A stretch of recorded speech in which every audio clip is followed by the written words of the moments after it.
What's up, guys? What's up, Zukin, Skyless? So good to see people already in here. Yep, it's me. I'm back after 7 long months of being away. And, yeah. I'm pretty stoked to be back on Twitch. This is something that I really love doing. Zukin, I hope M&M is going well. I got the email earlier, or maybe it was yesterday, for the playtest, so yeah, looking forward to that. I won't be able to play for the first probably 7 or 8 days because of a trip that I'm taking. But after that, I'm on there, man. Skyless says, Twitch said your last stream was January.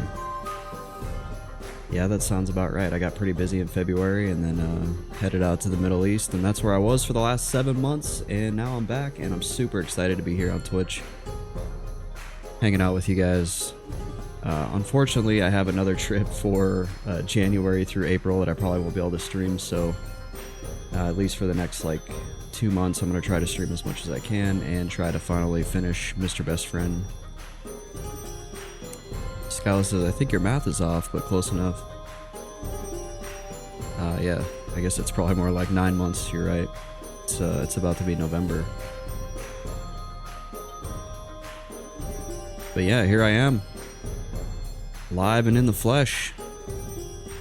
It's been a long, long break. Hopefully, old Bardcore Beetle the Bardcore doesn't copyright strike me. I emailed that guy. I said I asked him if I could use his music, and he never emailed me back. So,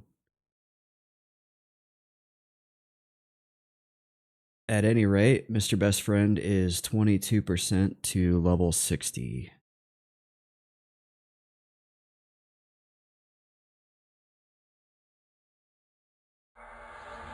And we're gonna head back to Chardock for a little bit, just so I can get kind of warmed up, and then we may do some Howling Stones. But Zukin, tell me about Monsters and Memories if you're still here. I have not played a playtest in probably over a year.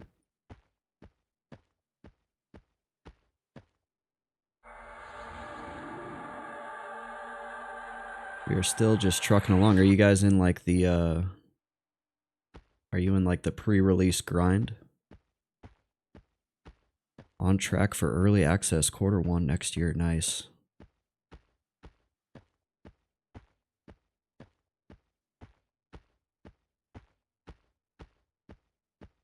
Never asks Raven for his opinion. Skyless, what have you been up to?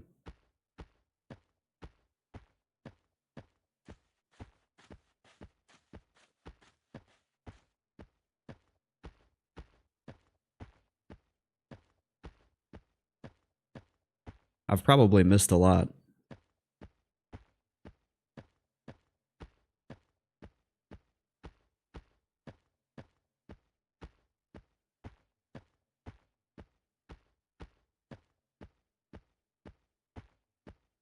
It was a long summer out there. I should have tried to grind a little bit more to put me closer to level 60, but I didn't want to do too much off stream. Zukin says we did a stress test a bit ago where we got over 1,000 people in a single zone. Nice. Other than that, just continued content and art and such being added. Nice.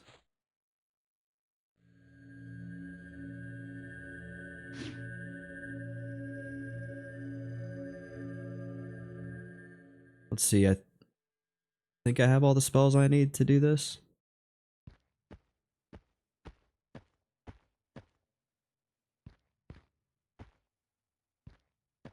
I wonder if this guy is doing the entrance.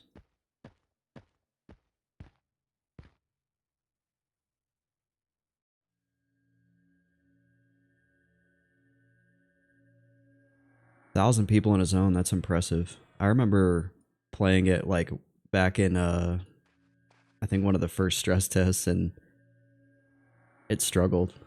But I'm sure you guys have put a lot of work into the net code and getting it all to run like with a lot of people.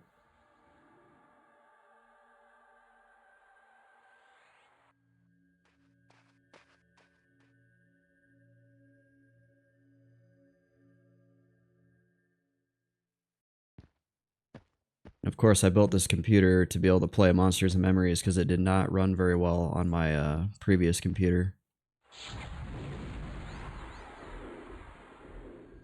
And I won't even be able to play it.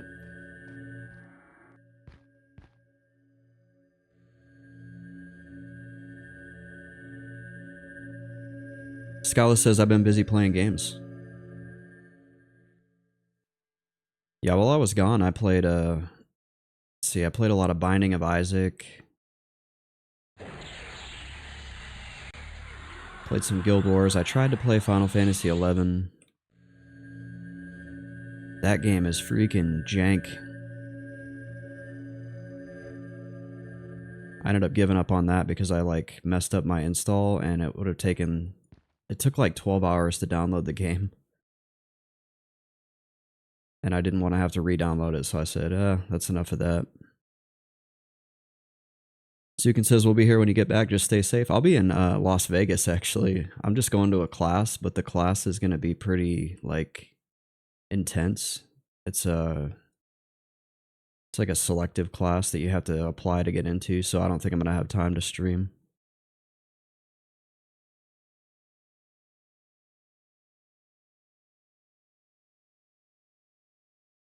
Sukin says, I've seen CSI, that place is dangerous. Yeah, it kind of can be. And then for like the last month that I was out there, I played Guild Wars 1 quite a bit.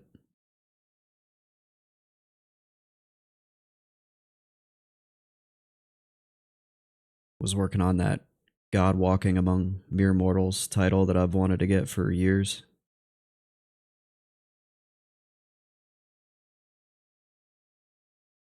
But I woke up today and I said, okay, I've been home for a little over a week. And actually almost 2 weeks. And it's time to start streaming again.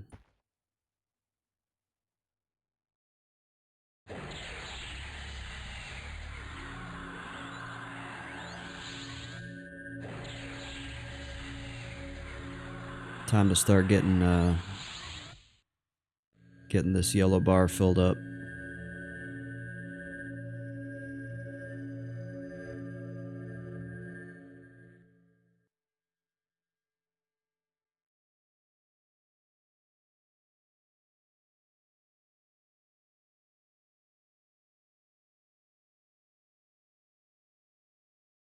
I'm so rusty. I'm like looking at my spell book and I can't even see what figure out which spells I need to put on the bar. Skyla says, been playing Valheim with the wife. Nice. Till she did not smart move and let her niece sign into her profile and got 15 different viruses. Oh.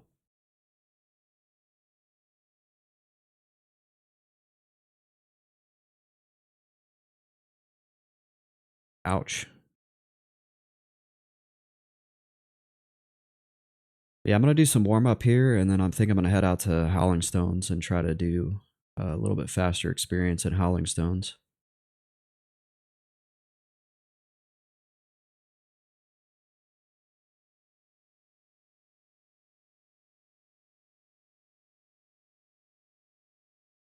And yeah, I'll have to pop into the Monsters and Memories. It'll probably be on Sunday. Not this Sunday, but the following Sunday.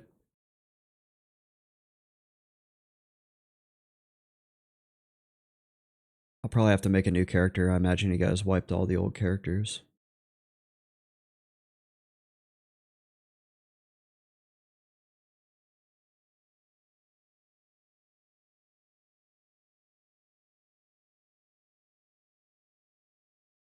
Oh, there hasn't been a wipe, so I still have my old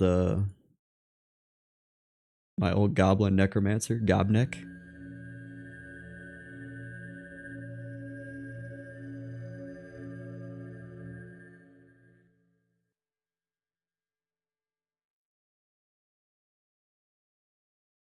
That's pretty exciting, man. an MMO launch is like a special launch. They take so much like extra effort and work just to like go make it happen, make the thing go. Zukin says unless it's super old, I think maybe there was one instance where we switched to a new thing and new servers came up. Well, he's only like level 10 or 12 or something, so even if he's not there, it's not a huge deal.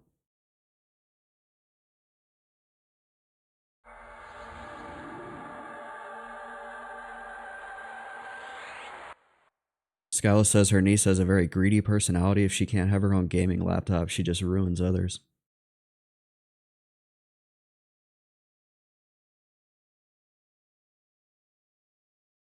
Yeah, that's unfortunate.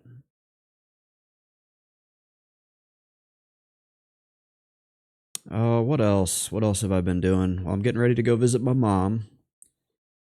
And, just playing a lot of Guild Wars. I went to Waffle House my first day back. Totally worth it.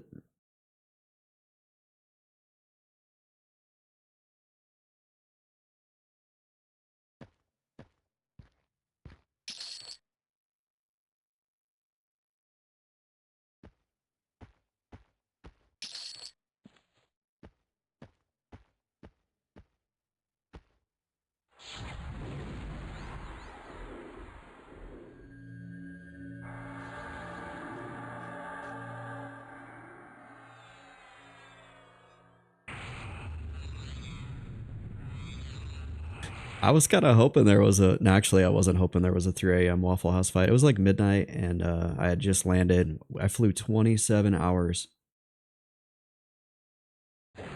27 hours straight, no overnight stops. So I was just tired. But I needed to eat something, so we went to Waffle House.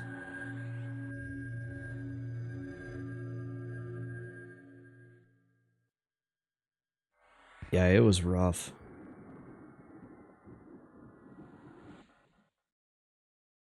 Yeah, my back, my neck hurt. Like everything on me hurt. I felt like I got into a fight. I think it took me like a week of stretching to recover.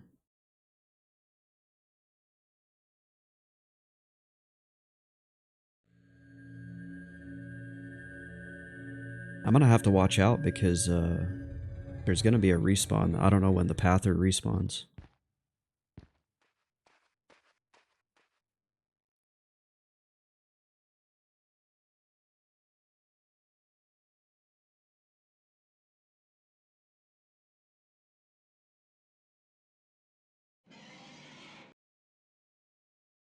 Got Vexing Mordinia up, so that should refill my health pretty quick.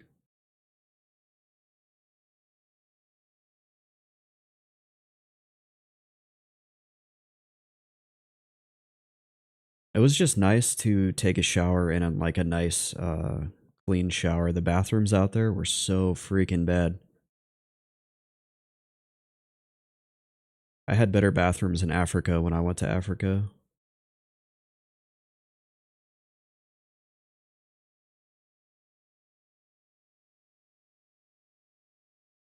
And then like the last 2 weeks, I was just stuck waiting on an aircraft to pick me up. And it like kept breaking. There was like, the aircraft was broken, and then there was the government shutdown caused issues with it. So I'd like just sat in my room. I think I lost like 10 pounds just from, I didn't even want to leave my room. So I just wasn't even eating.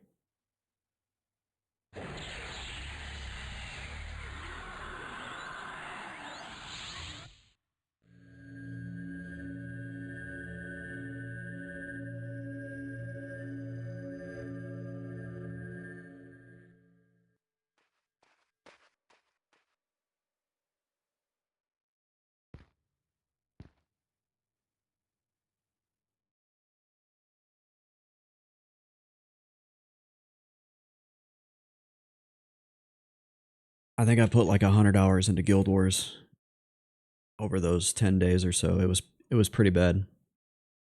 I got a lot done on there though. And I did play some EQ. I was just here in Chardock. I ran into Jason Hay. But then I decided I shouldn't be playing off stream too much. I didn't want to like log back in for the first time and you guys be like, what the hell? Misterbestfrend's at like 98% towards the level. I'm like, I did it, guys. So I think I got like 7 or 8% and then called it there. Oh my gosh, it's Grimlust. What's up, man? Good to see you.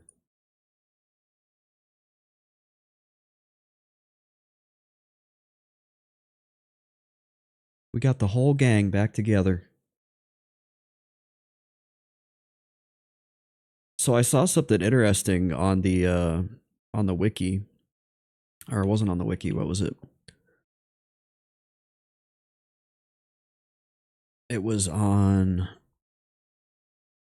the main page where they do the patch notes, and it said right there it is.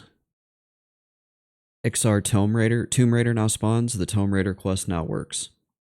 And I got really excited because I went to the wiki and the Tomb Raider is part of the Necromancer 8th Skullcap quest. Unfortunately, that quest still cannot be, the 8th Skullcap quest can still not be completed due to the item off of Chief Rockgus not spawning, not dropping.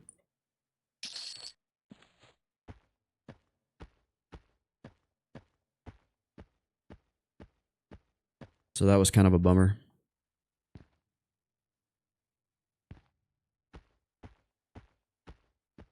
That's actually what got me to log back in today. Because yeah, I was about to like go crazy and be like, oh my gosh, there's a new Skullcap quest, I gotta do it. A new old Skullcap quest.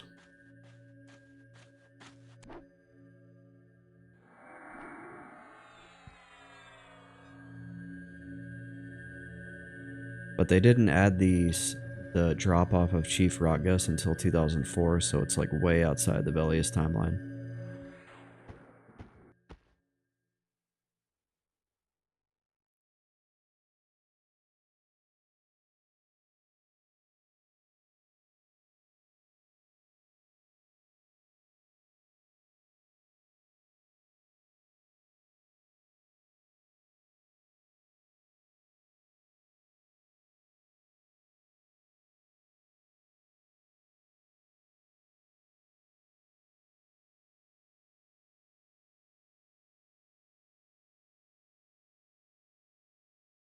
What's up, medics? Good to see you. I hope you've been doing good as well. I'm just enjoying being back in America. Smash you up wants to collaborate. I'm gonna click it. I don't know what this does. We're gonna see what happens. Oh shit. What happens when I collaborate with somebody? Oh shoot. Other than me like moving my EQ window by accident. And now my mouse look isn't working.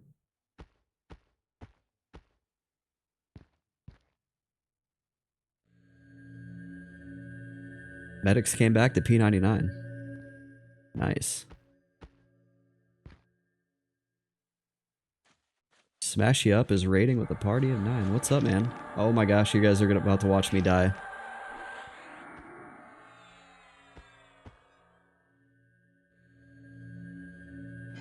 This is bad.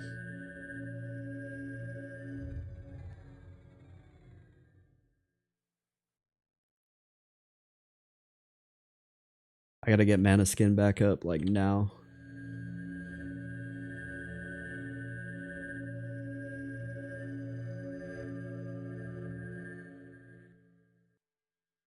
Wait, how many enemies do I have?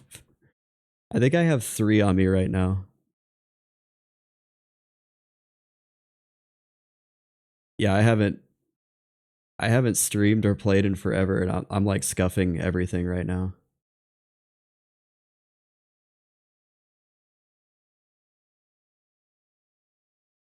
As long as I keep splurt on everything, I should be good.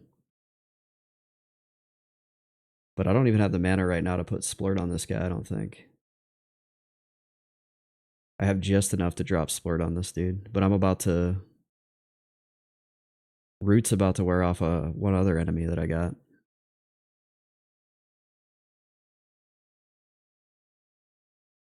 Okay, there goes Root. Where is he?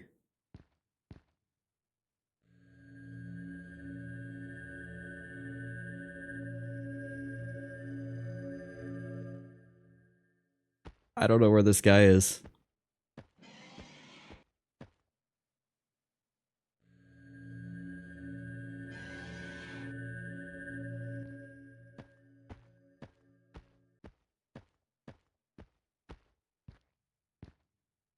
Ah, there he is. Shit. Ah, no. Yup, he brought me something. I totally scuffed this. Smashy Up says, I used to use the Twitch Streamlabs thing and found out today that no longer exists. Yeah, I think you would quit streaming.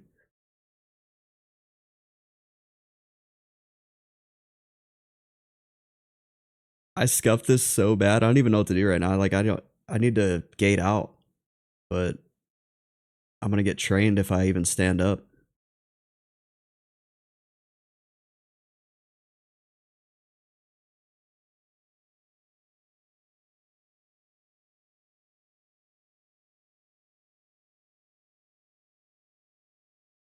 Colin says, is it a long dot on the runner? The runner has no dot on it now.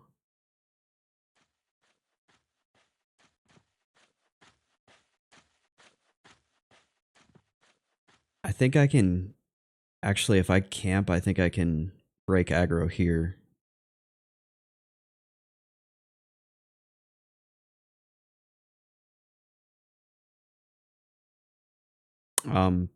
I don't want to chance the Membler because they've all like pathed down there to CE now, and if I stand up, they could pull the entire CE. So what I'm gonna do...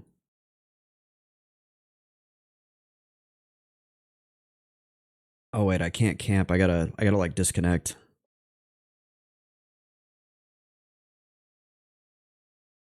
I think I have to quit out. Yep. One sec.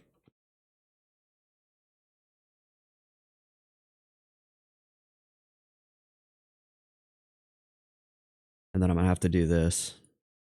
And then hopefully when I get back in, I don't aggro anything.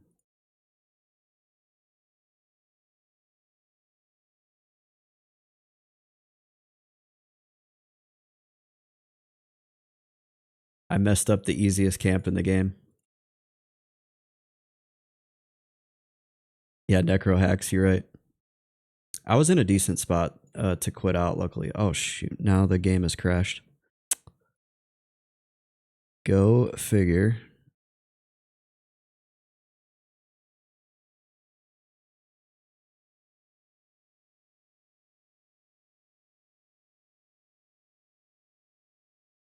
That's P99 in a nutshell right there.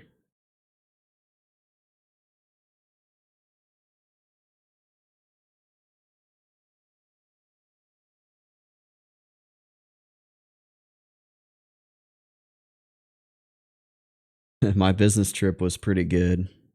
And by pretty good, I mean kind of freaking crazy. I don't know if you watched the news over the summer, but a lot of stuff happened in the Middle East around the May-June timeframe.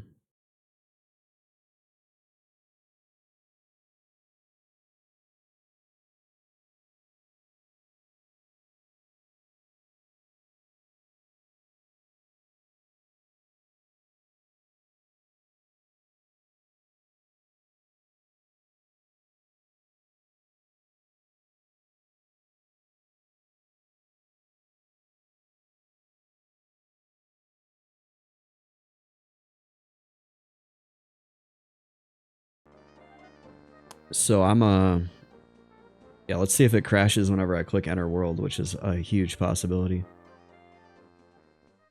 And then I'm definitely hosed because I'll be crash standing right there. Oh.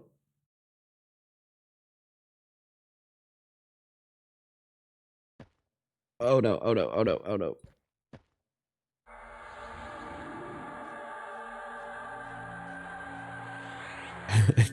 Jeez. So I'm home for 2 months, and then I have to go to Las Vegas for like another business trip.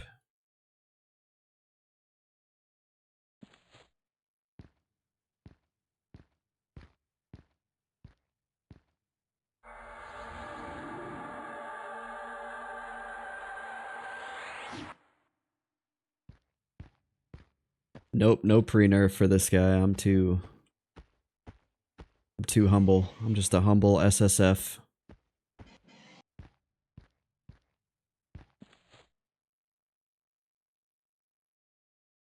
The story behind this character is I made him. Well, I started playing him 2 years ago as a solo self-found Kunark-Only. So he's never grouped, never traded, and never left Kunark. So at least I escaped that with my experience bar intact.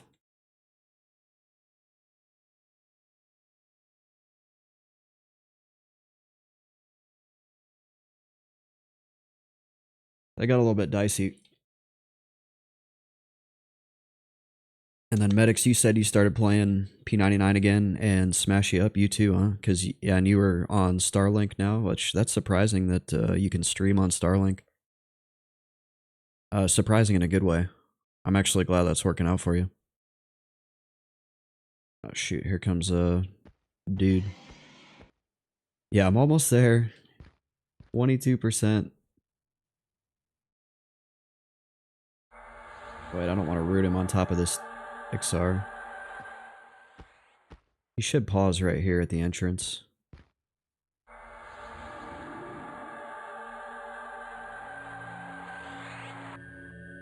No, once I hit 60, I may actually do my epic and not solo self-found.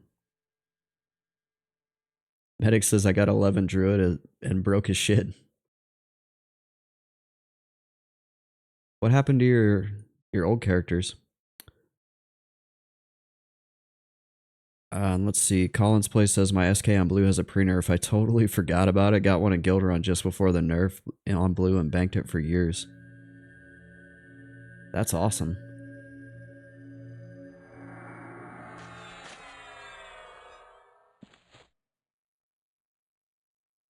I love that whenever you come back to a game like years later and you figure out that like you have some item in your bank that's worth some like crazy amount of money.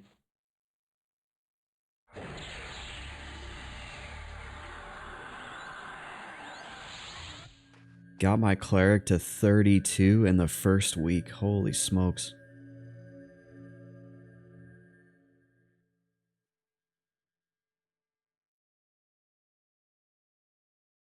I'm surprised that you can even find like people to group with anymore on this server. I was just in GFA and there was like 2 people there.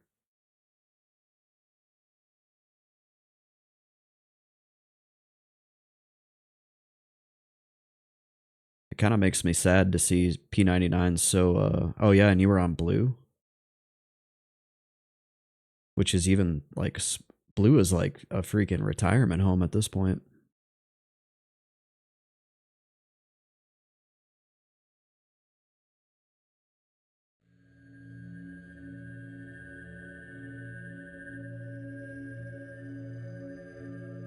That's what I was thinking. Smash. There's like 3 spots that people go to still. Yeah, Unrest. You can always find a group there, it seems like. City of Mist is always like crazy.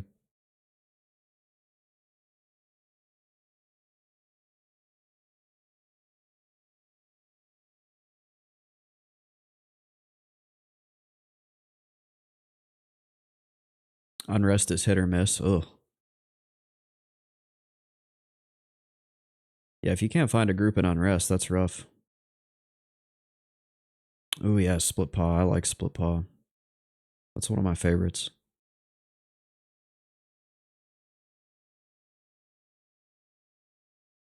Okay, there we go. That's the first step. That was like the first step in a chain of failure that caused me to have to log out. Is just killing that one Pat.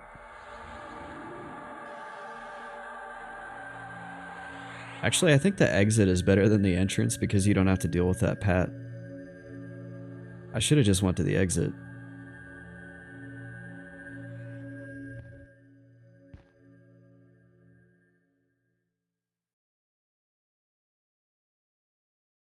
I actually logged in at Miss Moore on my Paladin earlier, and there was like 10 or 12 people there.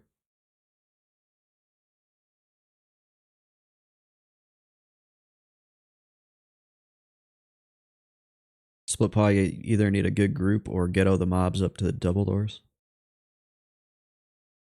Casual meme fan, what's up? Good to see you. Thank you for the welcome back. Thanks for dropping in.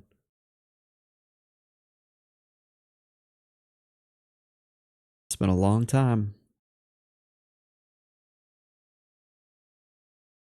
We'll see how many hours it takes to get to 60 now. We'll see if I have enough time between now and January to like stream the whole thing.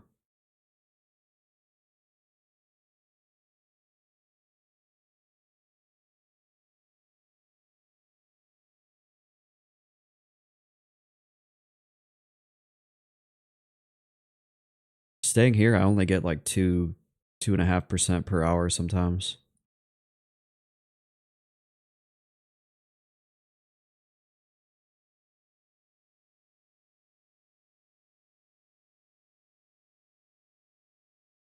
Work schedule right now is it's going to be pretty standard, like 9 to 5 types until I leave.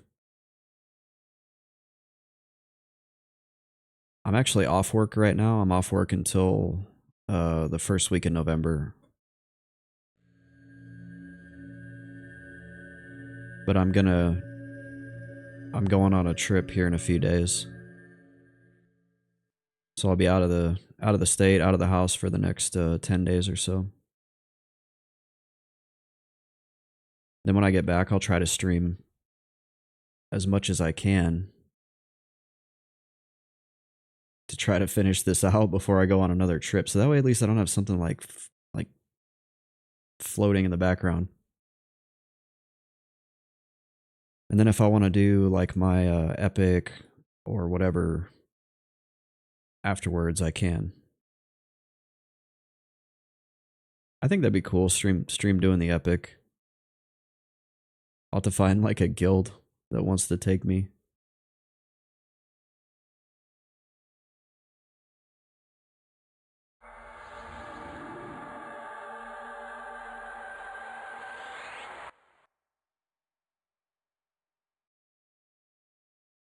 I actually don't remember what the Necro epic is like, even though I think I did it on one of the TLPs one time.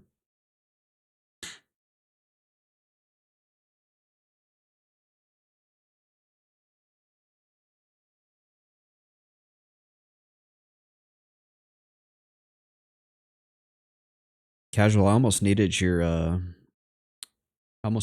res abilities a little bit ago. I like had to log out. I had to camp out, FD quit.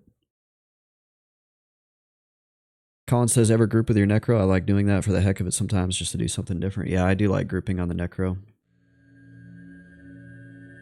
You kind of get to do a little bit of everything.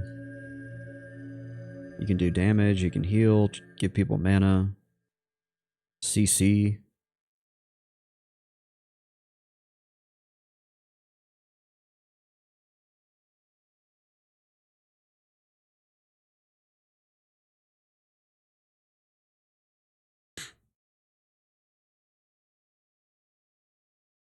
The good Necros do all that. The bad Necros just throw like dots on enemies that die in 30 seconds or less.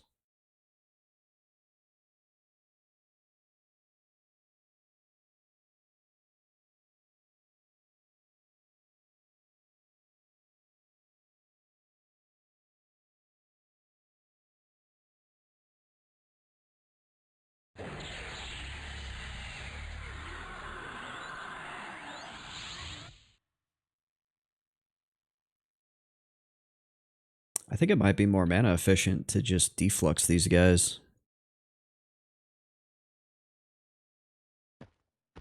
Yeah, you put splurt on everything that dies in 15 seconds. Ah! I'm so out of practice.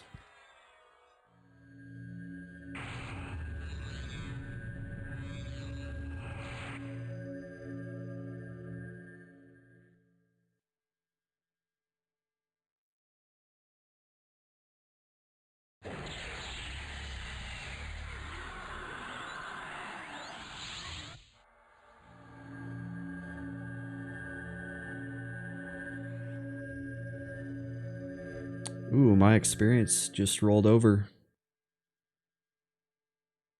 I just I just died. I'm on like crack right now, dude. I just dotted the wrong enemy. Yeah, I don't use a pet because they just die.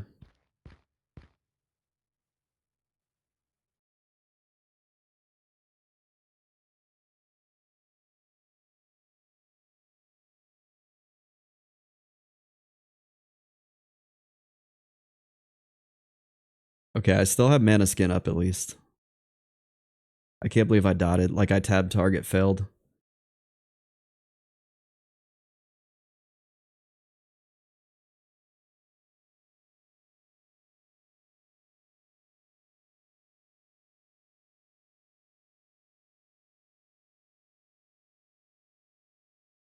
Yeah, if I was to summon a pet and send them in, they would die within 30 seconds. And on top of that, my pets are only like the level, I think the highest level I have is the 44 or 45, something like that. I haven't gotten the 49 pet because I'm solo cell phone. As far as Necro trade-in spells, I do not. I think Shadow Bond. Trying to remember. I have Shadow Bond and I think one other. Oh, the charm. What's the name of the charm? Thrall of Bones, I think.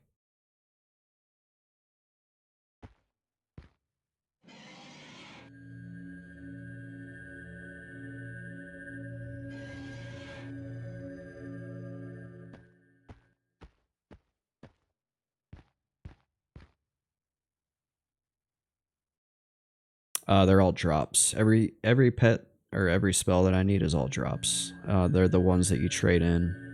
Actually, no, one is research. The level 49 pet is research. And I have one of the words that you need for it, but not the second word. And I tried farming raptors in Timorous Deep for it for like days. It's all on YouTube. I have like 12 plus hours of raptor farming and never found it.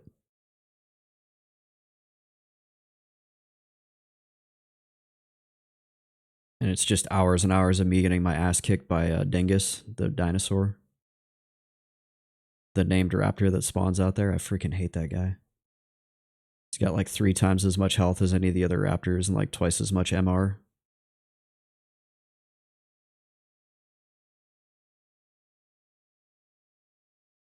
Level appropriate XP group might get the pages. I think I looked it up in the pages. The best drop rate is some like Shadow Knight in Payneal or Neriac, but I can't go there because I'm a solo cell phone Kunark-Only.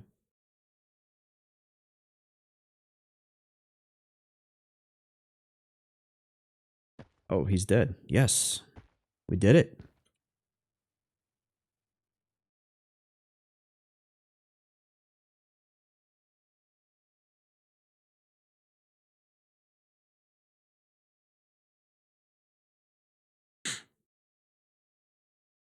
So that's one down.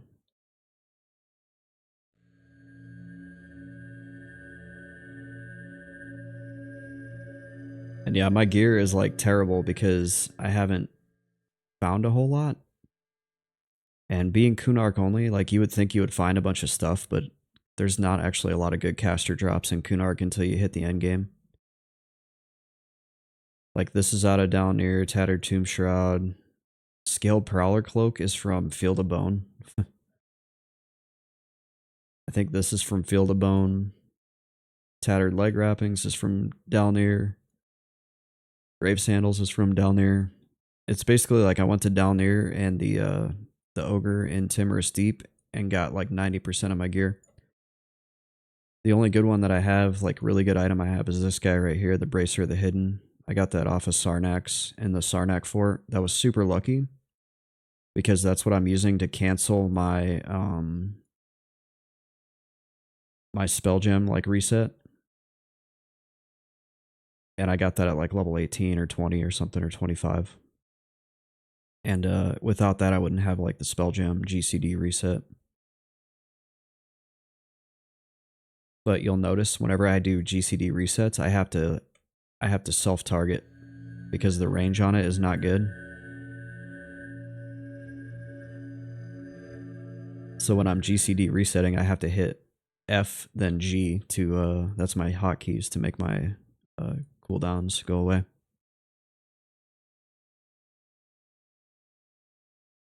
Colin says some of that info is missing and it's just the right level any mob, which in groups you might be fighting higher level mobs than you solo. Yeah.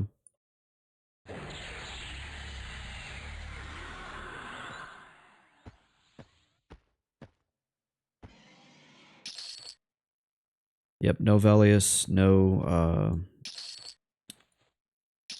old world, just strictly Kunark. And I made this character as kind of a love letter to Kunark because Kunark is my favorite expansion.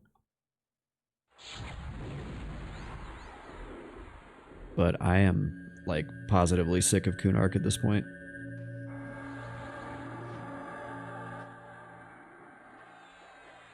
I would love to be able to go to Velius. There's so much good gear out there. I just always thought it was really cool how you could make a level 1 character and level all the way to 60 in Kunark, even though a lot of people don't do that. It's definitely doable.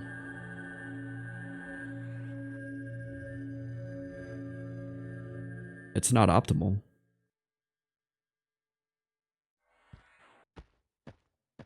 I wish I had like an accurate slash played, but the slash played command doesn't work on P99. Colin says it's your rules. You can always change them to be like only Kunark till X level. Yeah, I set out to be Kunark-Only, and that's what I stuck with. I did make.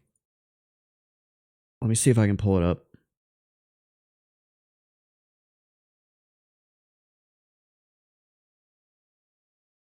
I did make a rule set that I want to do eventually. I just don't have the time. I started it and then I was like, I need to finish Misterbestfrend, but here it is. So this is something I really want to do at some point. Check that out whenever you get a chance. It's called progressive SSF, and it works off like you get like points, and then you can spend the points to like unlock new zones. And then there was things that I did like with the viewers, where like the viewers are going to be able to decide certain things. And it would have been great, but I ran out of time for strictly doing Misterbestfrend. And then, you know, I just wanted to finish this before I started something new.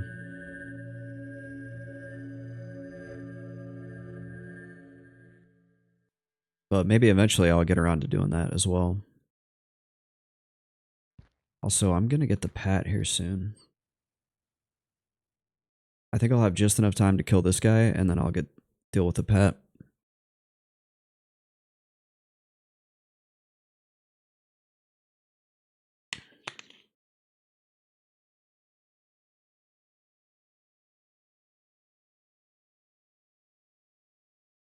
Yeah, I remember getting from 58 to 59. I think Casual Meme Fan was here for that stream. I streamed for like 12 hours straight one day. Just getting from 58 to 59. And I hung up really hard at like 54 as well.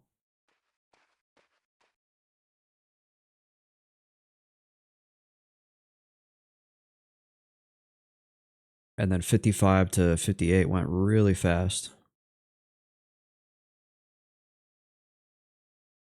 Colin says there's no Necro class gear for Neck and Cablis either, like for Shaman and SKM Warriors there. The only thing that I can remember getting was this, the skull cap, the Sorcerer skull cap. And that's a huge quest chain. That's actually a really good video. It's like 4 hours long, but you can fast forward through it. It's on my YouTube channel as well. Basically, I was camping. I had to break a really hard camp, and then I was camping it for like hours. And then I told the stream like, "Hey, I'm I have to go get my wife from work. So if the next spawn doesn't drop it, or the mob doesn't spawn on the next go, I'm gonna have to come back. And it spawned on the very last spawn, and I was able to get it. It was super cool.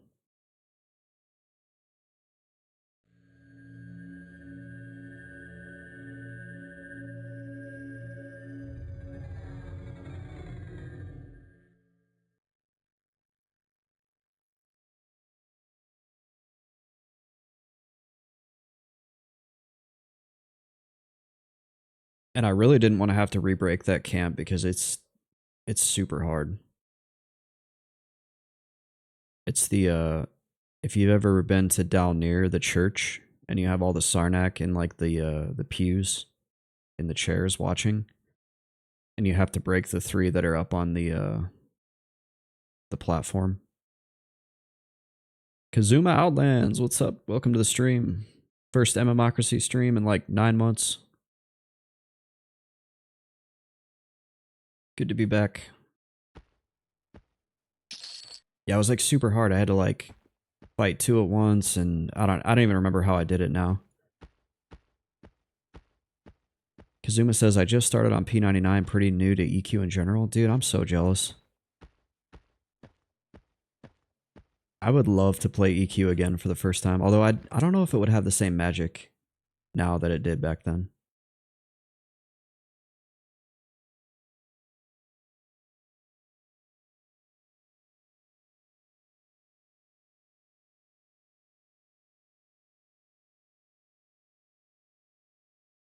It just hit so different back then. Like I'd never played a persistent world online RPG with graphics before. I'd only played MUDs.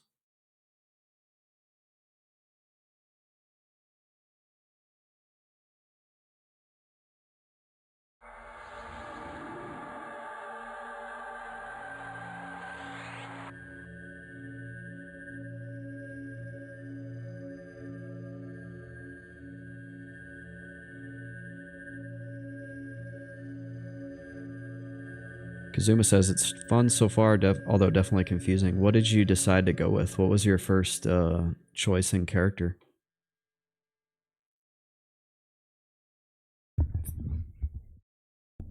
College says exactly. I'm not sure how much of the magic is nostalgia and what it would be like to try for the first time now. One of my longtime viewers, I have no idea where this guy went. I'm hoping he's okay. I was actually hoping he would pop in here whenever I went live, but I used to talk to him on Discord all the time. But anyway, his first experience playing P99 or EQ in general was in 2018, and he loved the game. Oh shit, Kazuma went with Bard because I heard it can kind of do a lot solo. How are your wrists? Make sure you're doing a lot of like this, you know, a lot of warm ups, because oh man, bards are rough on your body.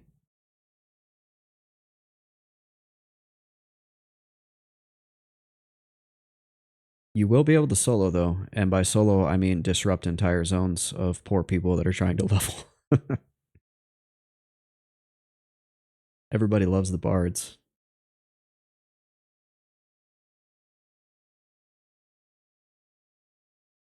It's tough. Like you basically run in a circle and twist songs.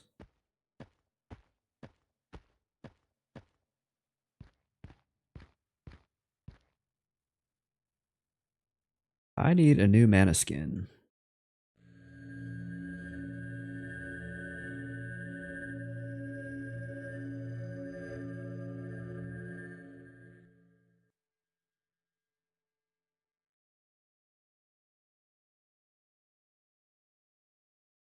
Do I really have 3 minutes till the next spawn?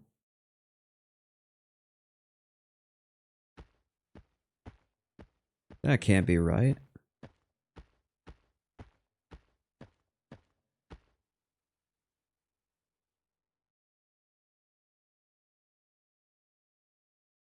So I'm a skeleton because I have a line of spells. Necros have a line of spells called Lich spells.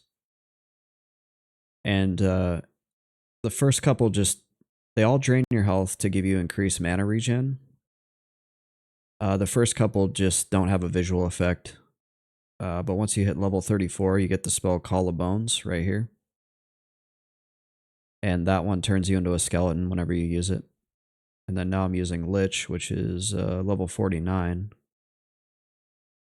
And it gives you like crazy fast mana regen, but you can see like my life is steadily ticking down, so I have to manage both my mana and my life. It takes a little bit to get used to. But once you get used to it, can't live without it. Yeah, Necro is, I think, if I was to make a new character for the first time ever, I would play Necro. I think they're the best class in the game. Just for all around like gameplay. Necro or maybe Druid, but Druid can't do as much dungeon type stuff. Necro can like do it all. Zukin says we got the Lich form working in Monsters and Memories fairly recently. Nice. And it's super cool because you become a skeleton version of whatever race you are. Look at that. Improving on the original design. Vision attained. That's awesome. I always said it was stupid how I can like summon a skeleton pet made out of all Ixar skeleton bones, but the skeleton looks like a human.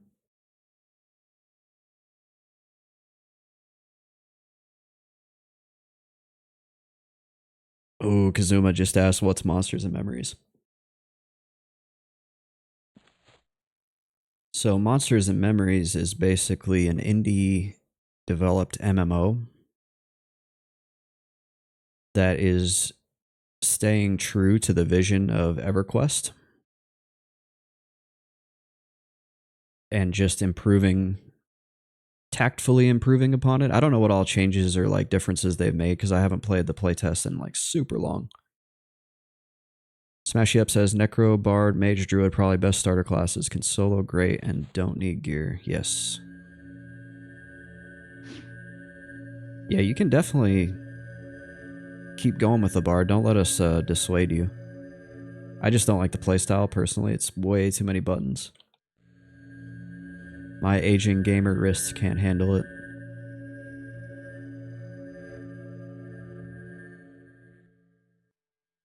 Monsters and Memories is what Pantheon was supposed to be before they screwed it up. Oh, did I say that? Did I say that out loud? Whoops. Before Brad McQuaid passed away, and then they just like, I don't know, tried to turn it into an extraction shooter for a little bit and then went, oh shit, the backlash is too much, and then went back to trying to make it a regular game.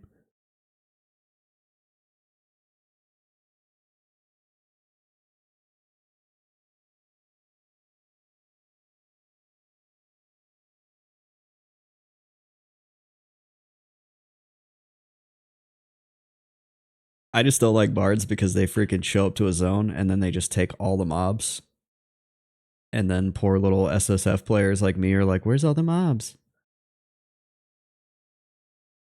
And then they're like, you can pull off of my train, don't worry. And then you pull one mob off their train and you're soloing it, and then the bard is stupid and they die, and then that entire train comes after you. True story that happened to me live on stream right here on twitch.tv/mmocracy. Like and subscribe.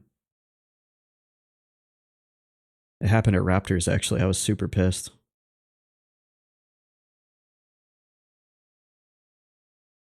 I've gotten other people killed, though, too.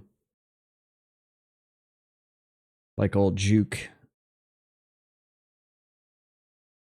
whom I have not seen online in probably over a year.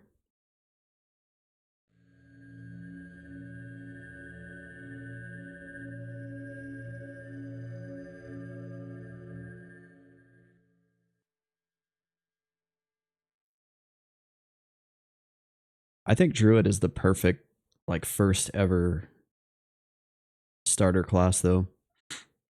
Because once you get teleports, you can just go, like, wherever you want. So if you just want to, like, see the world without having to, I don't know, all the pain that goes with seeing the world, Druid is, like, super perfect for that.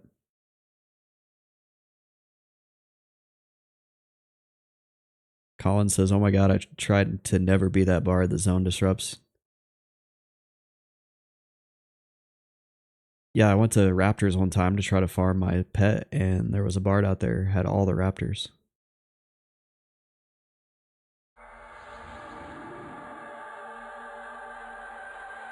See if this deflux knocks his root off.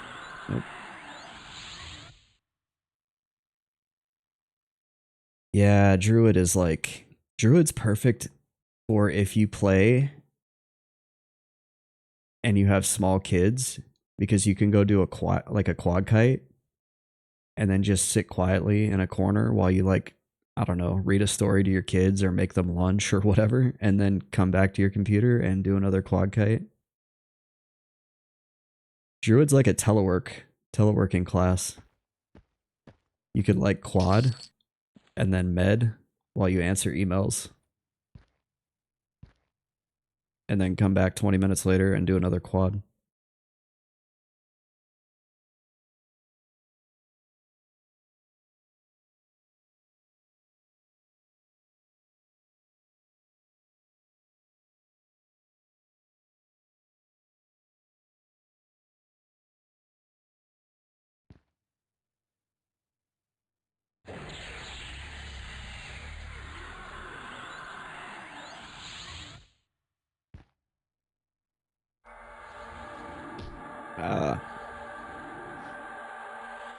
Probably should have opened up with a snare there.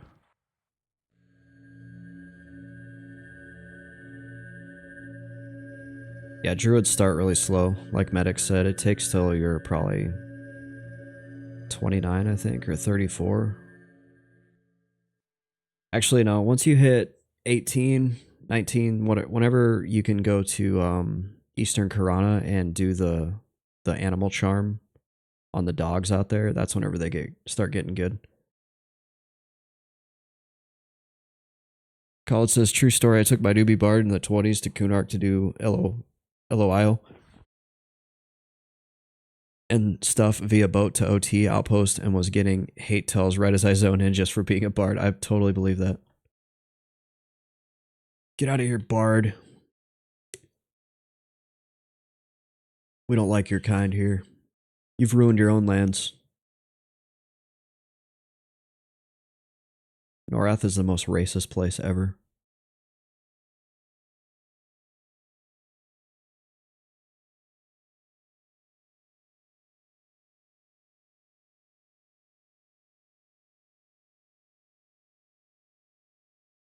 Bards are kind of cool in group too, because they still have like mez, they still give mana. They have like a lot of good group benefits, obviously.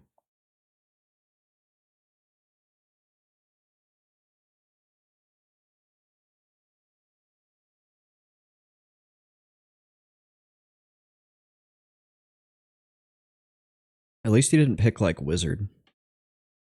Does anybody play wizard?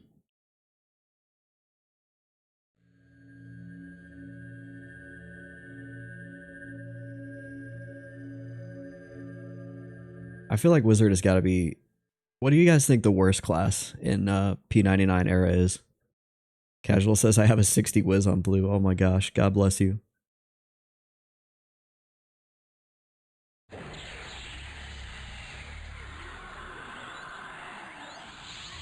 You couldn't pay me to play a wizard.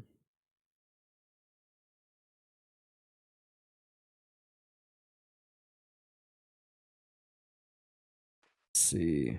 Oh no. Oh no.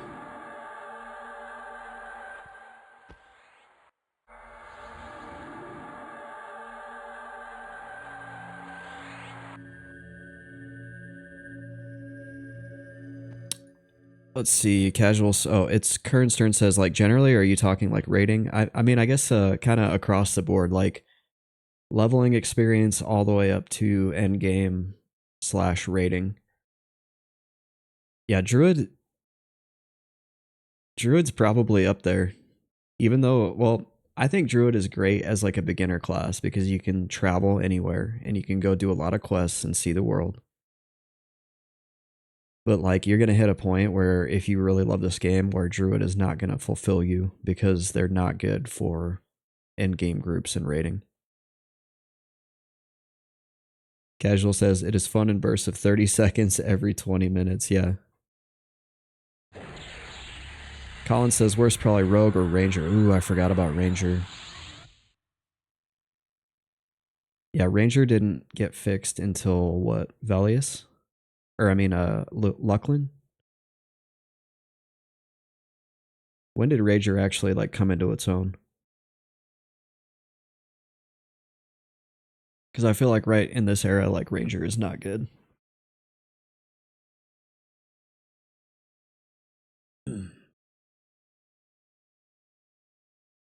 They got Bow AAs and Lucklin, yeah. That's probably when they started not sucking as much.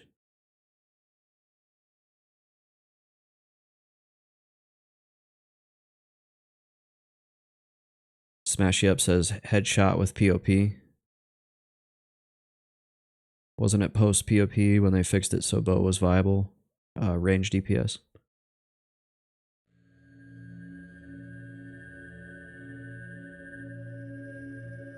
Yeah, I imagine it's probably like combo of AAs and then things being kind of balanced around the Lucklin POP era.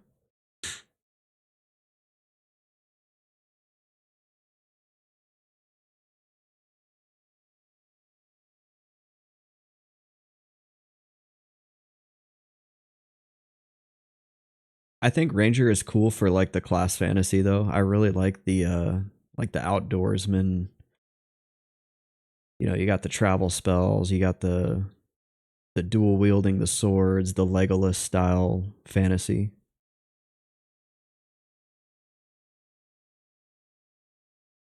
Zakori, Zakoral. Hey, I was recently checking your YouTube to see if you had published getting to 60 yet. Funny to see you log on. Yeah, I've been overseas.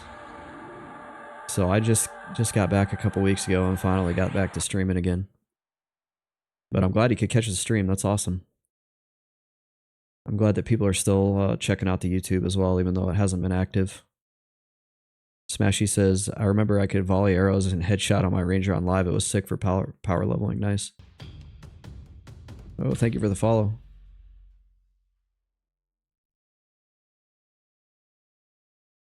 It is so good to be back. Streaming is like my true love, my passion. It's so much fun. All right, let's open with a snare this time.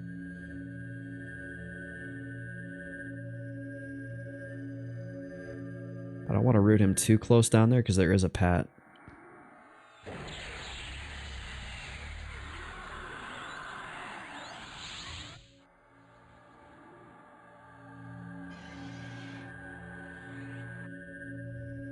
Okay, we got off to a rocky start, but I feel like now things are going pretty smoothly.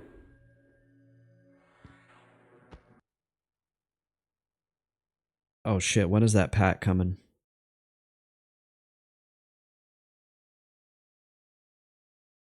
I always forget about the pat.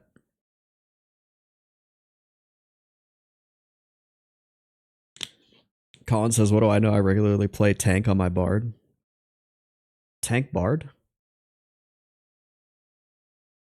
I had a tank cleric one time in Mistmore, and it was super cool. The battle cleric, that's like one of my favorite like off-brand weird EQ things you can do is the battle cleric. Okay, I'm hoping I see something spawn right here. Because if it doesn't... Oh, okay, we got so lucky. I thought that was the pat that was coming.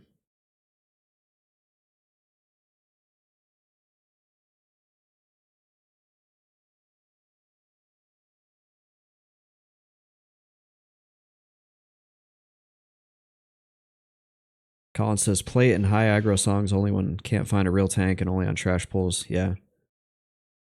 I did something similar in WoW Classic. I actually tanked on my hunter. Because I could never find tanks. So I respec my hunter to be like a hunter tank, and it actually worked. It only worked for 5-mans, and it only worked because I was in full tier 2. But it worked.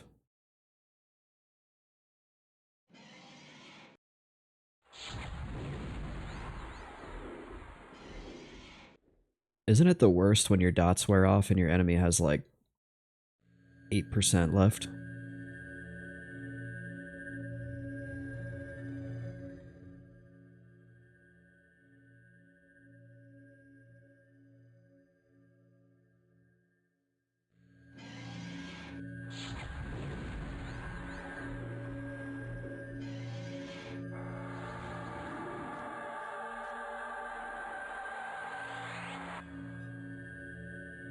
Oh, I have made an error.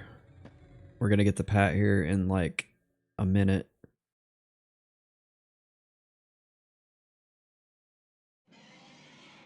But at least I recognize that I made an error, so I can prepare for it.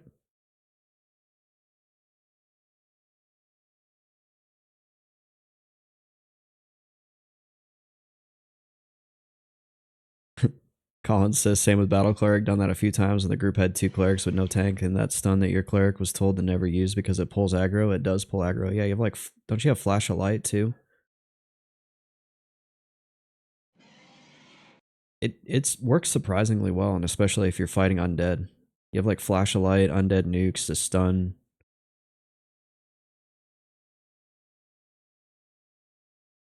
Okay, we're gonna get the pat.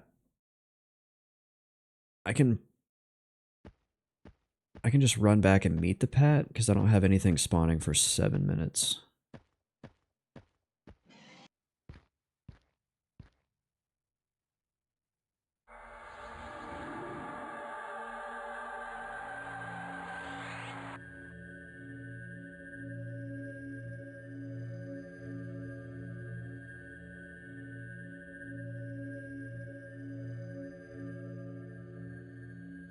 I'm gonna dump a bunch of mana into this guy to try to kill him faster.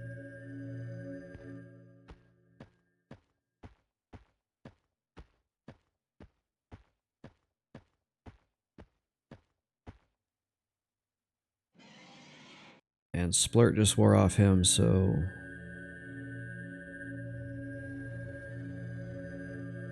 I'm gonna dump some mana into this guy as well. Which, after they're dead, I have like a huge long rest period, so...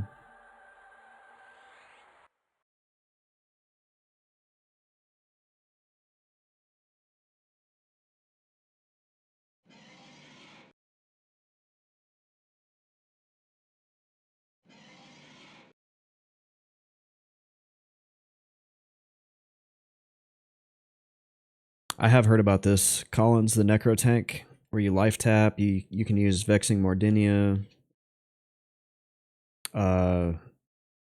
There's the... I've done tap tanking a little bit at lower levels, because you also have that Vampiric Embrace spell. That's why I think Necros are so cool, because they have like 5 different ways they can kill stuff.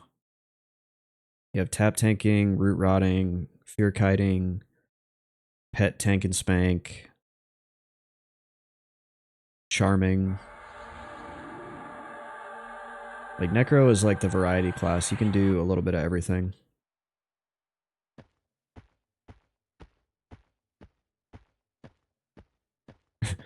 I'm friggin' root rotting enemies at like 2 ends of this tunnel. Actually, this guy might... Oh no, he's gonna need another splurt.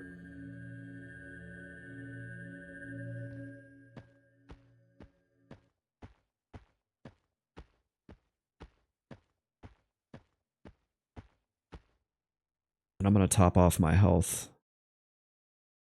Where's Vexing Mordinia? There it is.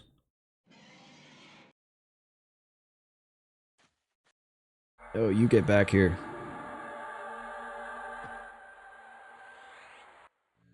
I'm gonna top off my health because I got a long time to med here.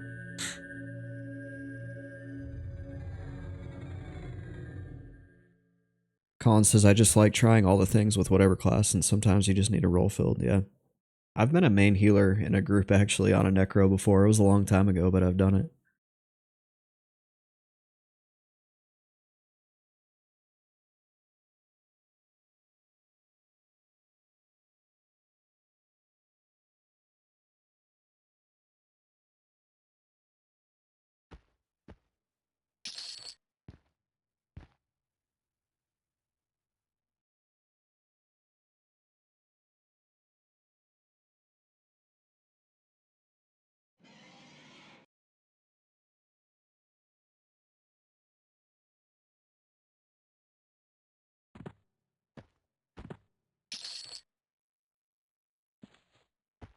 Symphonic Saber. That sounds like a bard weapon.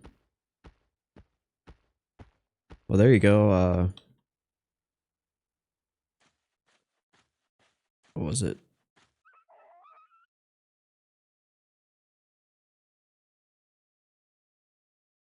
Who's the guy playing the bard?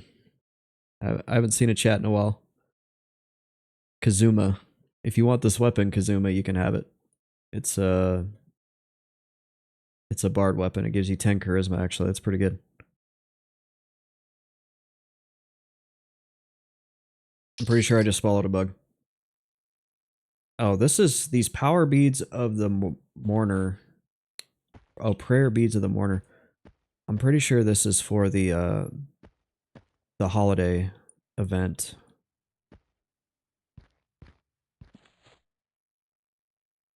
Yeah, that bug flew right into my mouth. It's in my throat right now. If you were paying attention, I like waved a bug away about 30 seconds ago, and now it's in my throat. Colin says, seen some Necros do great main heal. Same as Bard Tank. Yeah, Kazuma, just come to Chardock. No, I can meet you in Field of Bone at some point.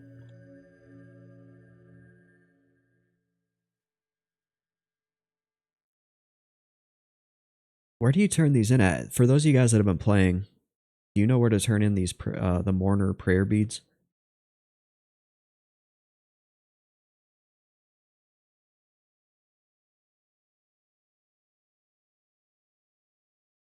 Sparkle Gem says Tox Rings. Oh no, I can't go there.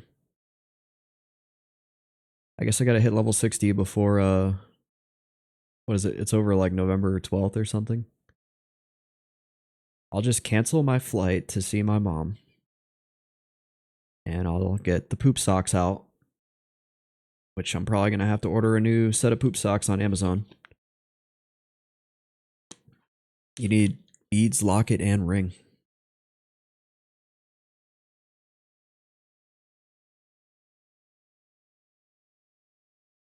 As a 5 bard who's never played EQ, I don't think Fill the Bone will be easy, yeah. He would need help. Dude, getting from Field of Bone up to or getting from like Emerald Jungle up into Field of Bone is freaking terrifying. I have like really awesome core memories of doing that back in the day. I would like leave Kunark on my level 20 monk and then get ported back to Emerald Jungle and be freaking scared shitless trying to get back to Field of Bone.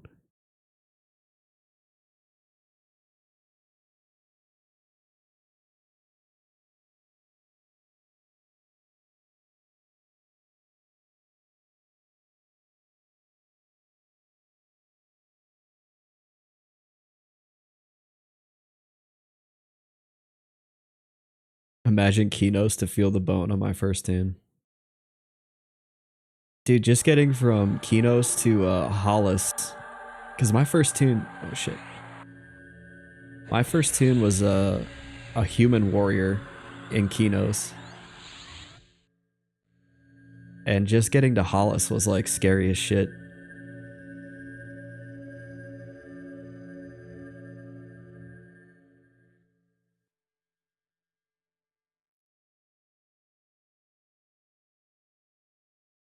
It's actually kind of a cool weapon. Charisma 10, int 5, damage 11, delay 23, affects symphonic harmony. What does symphonic harmony do?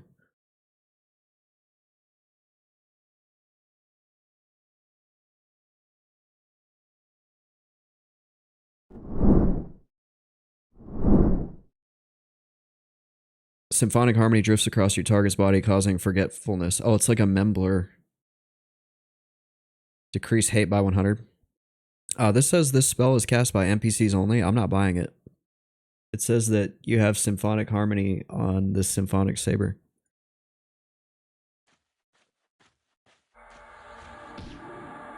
That's me getting my root broke. That's me getting beat up.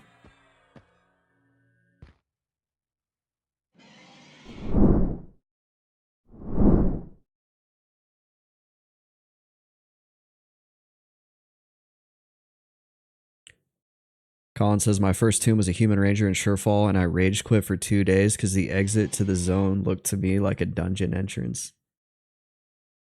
That's such an EQ thing. I couldn't even find my way out of Kinos.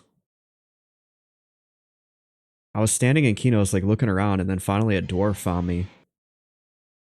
And he was like, are you lost? And I was like, yeah, I don't know where to go. And he's like, here, I'll take you to the entrance.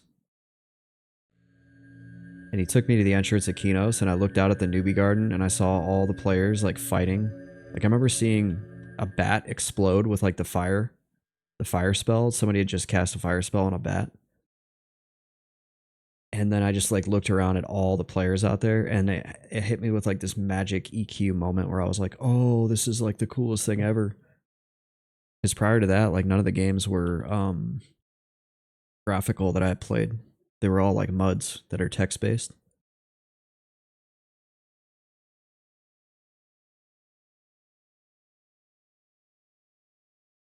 I was hooked.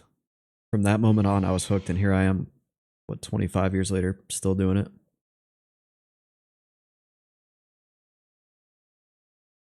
Wongton Fui. I remember seeing a wizard killing guards on my first day, and I was like, whoa, this guy must be a serious badass. That's true. I remember that too, seeing guard killers and being like, wow, this guy's so high level.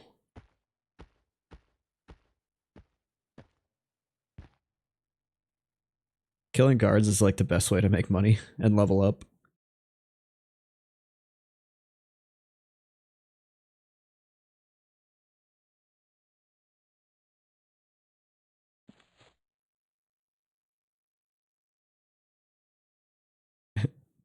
Wong says, looking back on it, he was probably like level 24. Yeah. I know, Zukin. I wish I could do Felwythe guards. Although it's probably always camped. Yep, if there's somebody there like right now, I would never get that camp. I would rage. You guys have seen me rage when I don't get camps. Mainly because being Kunark-Only, if I don't get a camp, I have to run like so freaking far to find another camp. I remember one stream, I spent the entire stream running around Kunark just looking for somewhere to level.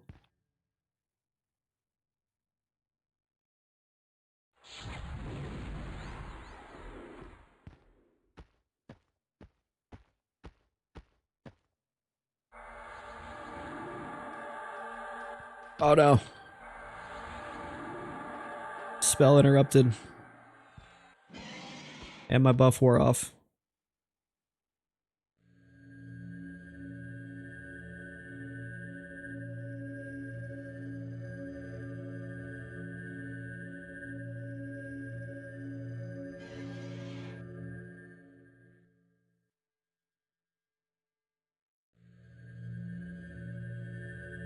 I like doing Grob on my enchanter. Grob guards. It's pretty good money. Long Tongue Fooey, thanks for the follow. Hopefully I'm saying that right.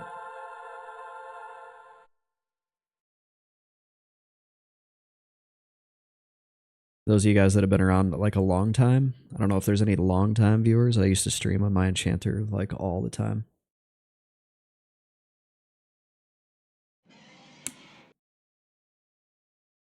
That was like the headset microphone days. Like I didn't have a green screen. All I had was like this dingy headset microphone. I didn't have a webcam.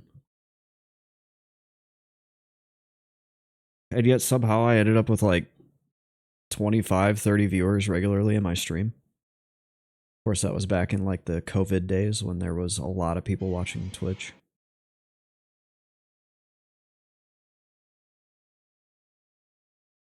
Wong says Enchanter is bae. Yeah, I love my Enchanter.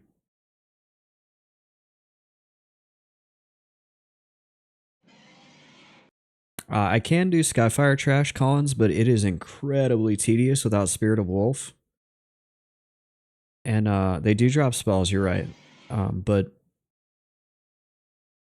there was a period where I was like still trying to find all these spells. And I was like going all over the place, and I was spell hunting, and then I finally came to the conclusion that I was like, I have all the spells I need to hit level 60, so why don't I just go hit level 60, and then once I'm 60, like, I can buy the spells.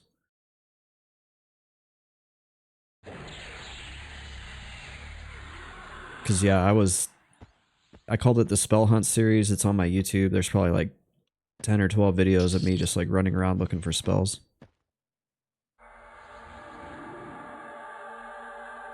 And then I was like, nah. The drop rates are too bad.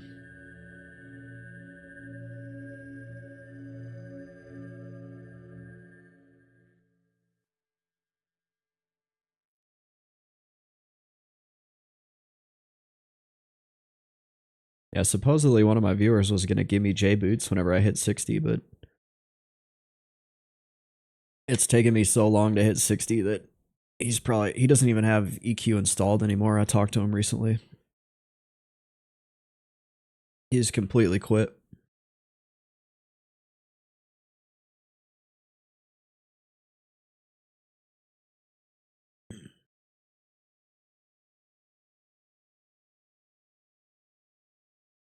Colin says, I pulled Skyfire Trash to the Burning Woods zone line before, just not on Necro, but it can't be that bad. Yeah, no J boots. This character is solo self-found Kunark-Only.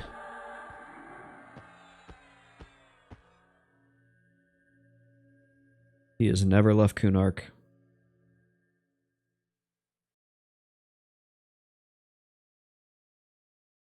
Yeah, it's been quite a trip. You ever want to know where to camp something on, like, where to go to solo level in Kunark, just let me know. I can tell you every camp that I know about.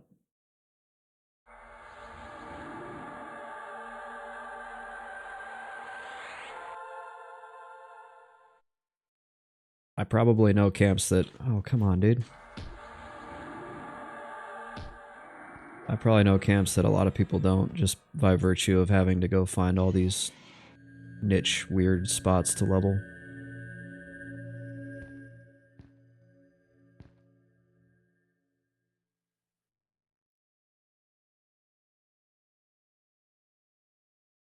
What's up, dude? Godflow? We are back. Yes, I'm back. I missed you guys.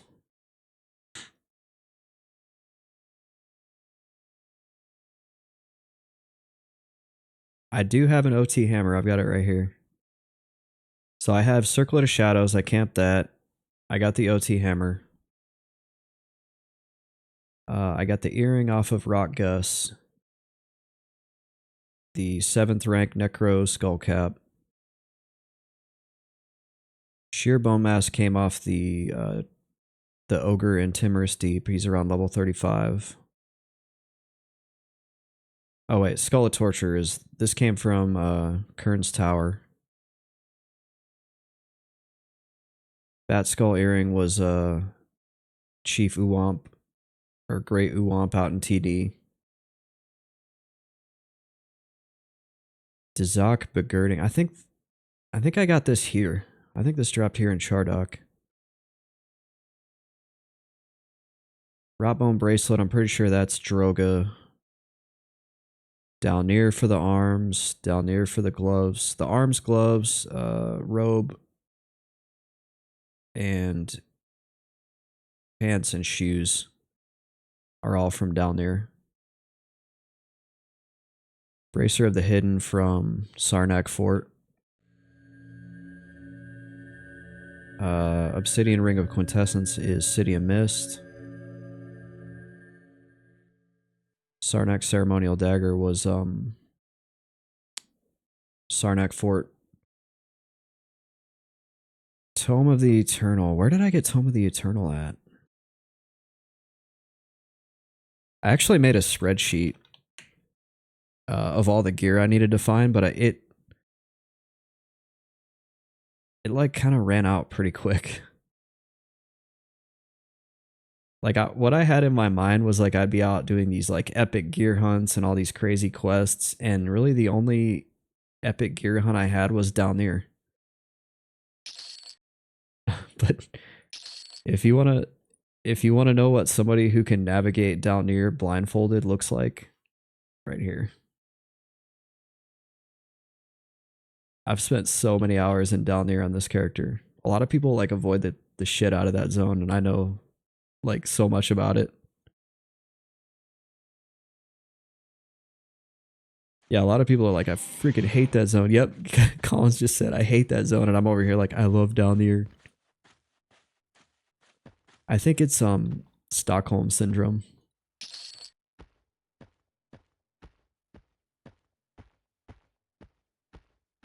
I think I spent so many hours there that my brain said you love it now.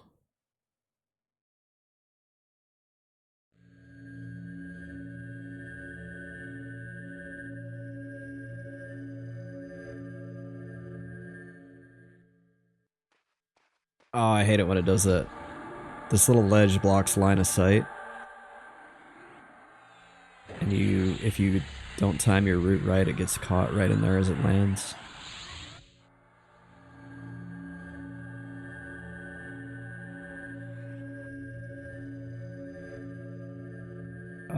Let's see. Colin says you have FD though, is probably required for the wall hack mobs. Yeah, there's some weird shit that happens in down there. Like, if you're down on the 3rd floor, you can see mobs from the floors above you, like clipping through the walls. It's such a crazy zone. That's also where I got the visceral dagger. That's actually a really cool video on my YouTube. I think that's the one I was talking about earlier, where I camped it for like hours. Oh shit. Ow. Okay. I need distance. I need Vexing Mordinia up like now. If he gets even like one more swing on me, I'm dead.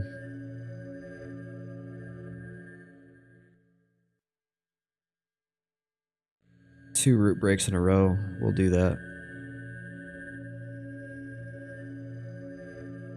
Okay, I got my mana skin back. Vexing Mordinia is ticking, so we're good. There's gonna be a respawn. I just don't know where at. I think it's down there.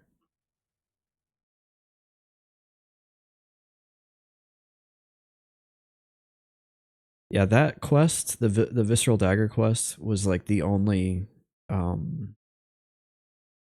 real like solo self-found thing I did on this whole challenge. I kind of messed up by locking myself to Kunark. It's not nearly as sexy as it sounds. There's really not that much to do, believe it or not. Like, I wish I had not done Kunark-Only. I would have had way more like quests and things, but then I'm Ixar, so I wouldn't have been able to like go get a bunch of quests. Yeah, Grockness Earring for GCD. I was actually trying to do that, and then I got lucky with the Bracer of the Hidden, so I didn't do it. Otherwise, that was like gonna be my go-to GCD item.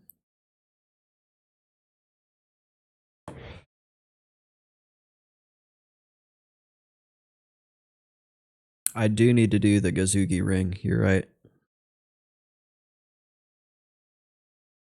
I've just been rocking the Ghetto Circlet of Shadows.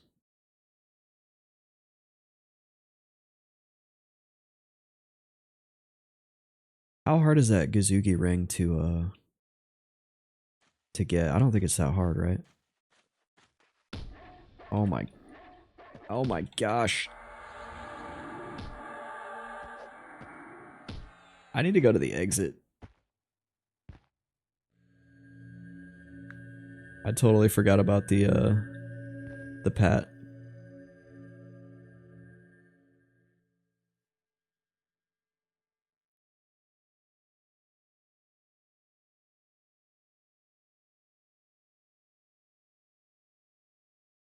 Smashy Up says, I just, super easy. I just sit on the single spawn and usually get one in a few hours. I tell you what, I think I'm actually going to go try to do that today because I've been meaning to get that.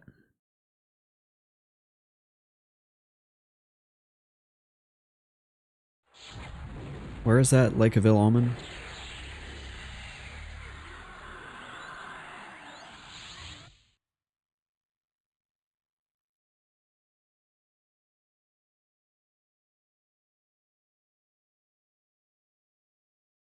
Yeah, I'm going to go try to do that here actually, like right now. I just need to kill this guy.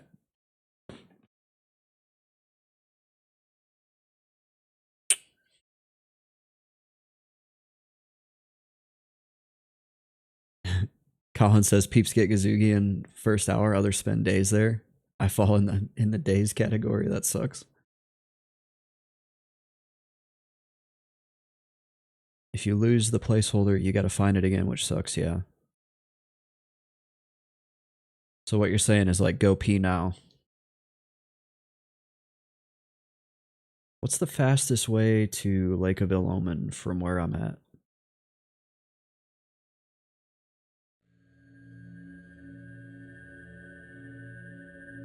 I think I'd have to run back through Dreadlands.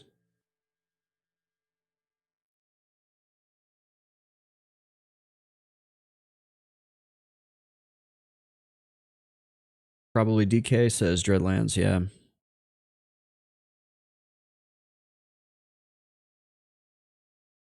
I wonder if somebody's camping it right now. Yeah, there's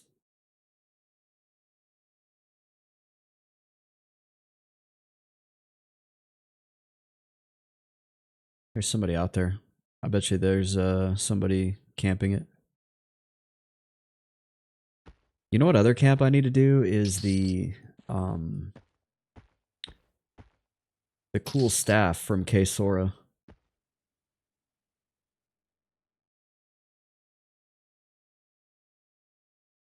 This guy says yes. Should I be like, well, freaking leave because I'm coming? No, I'm not like that.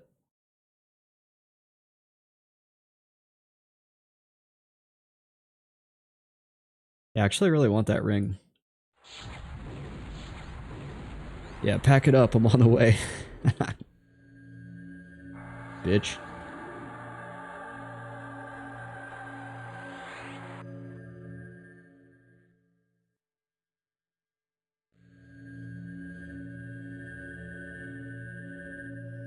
Is it nighttime in real life or in EverQuest? In EverQuest, it is 1 a.m. In real life, it is 4 p.m. for me. Oh, yeah, Levant. Smashy with the Necro knowledge. This guy Necros. Throat says I'm not at the double spawn, I'm at a single spawn. Levant's like a zone-wide Necro teleport, but it only works at night. It will take you to a specific spot in a zone. Yeah, sucker. Ow, bit me in the ass. I think I have shit spawning behind me too.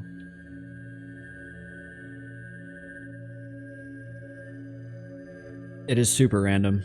Long, like, Necros are the king of random ass weird spells.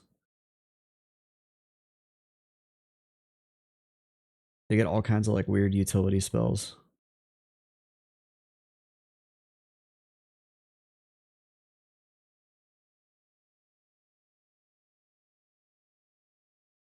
So what does this mean? Oh, there's 3 spawns, right? So I could like go hunt down the placeholders for the double spawn, maybe?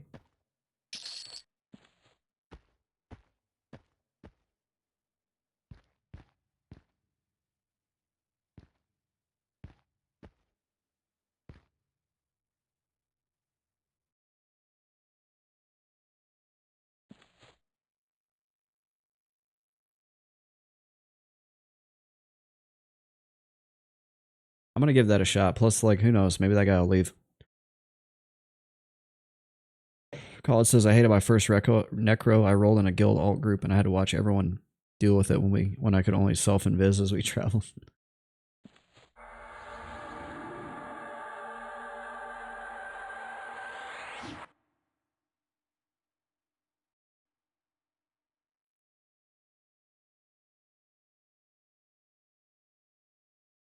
Why is experience so freaking slow on this game?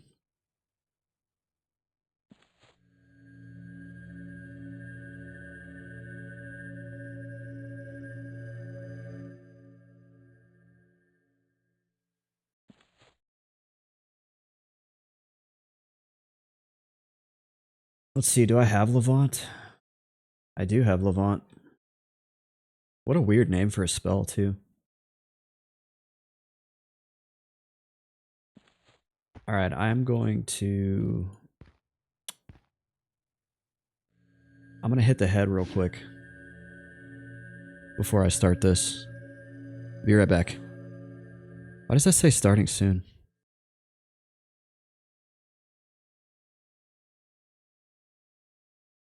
It's not starting soon.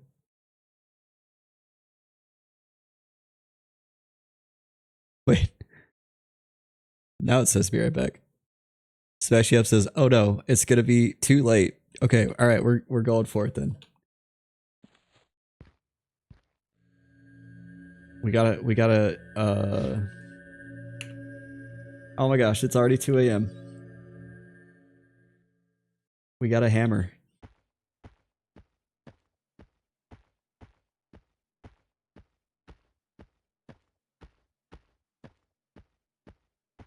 Breglin. That's Breglin. I know that guy, guys. That's Breglin. I know that guy. Sarnig. Oh, I don't want to hammer off him. He's too Chad.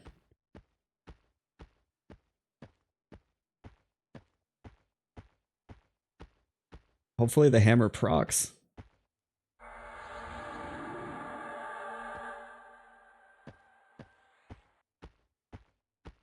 Breglin. Breglin, I'm gonna hammer. He's trying to cast POTG on me. Hopefully it lands right, and then I hammer.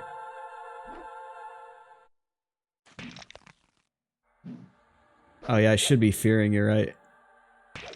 Oh my gosh. Nice, I have so now. Thank you, Breglin. Okay. Oh no.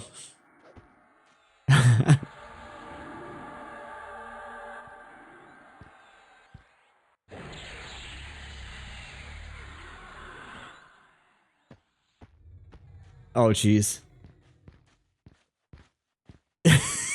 Shit. Oh my gosh.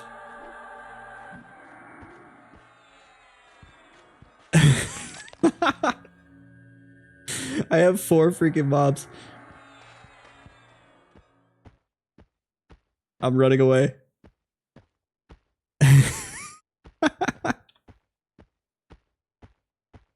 It was at this moment.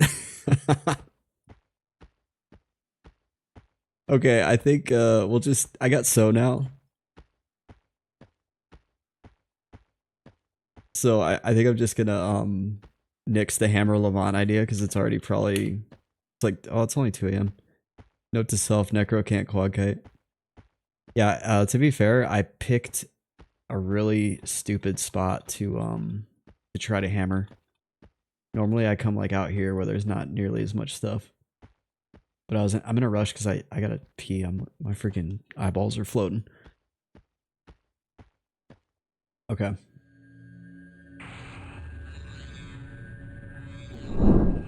One sec.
I'm gonna eat like a little fun-sized Twix bar here for energy.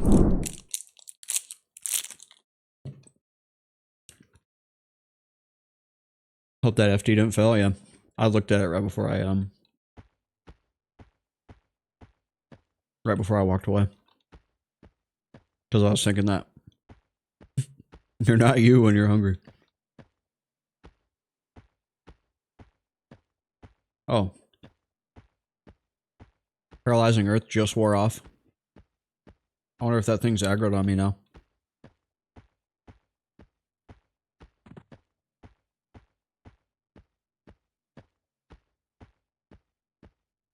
Yeah, always fails like at the worst possible time.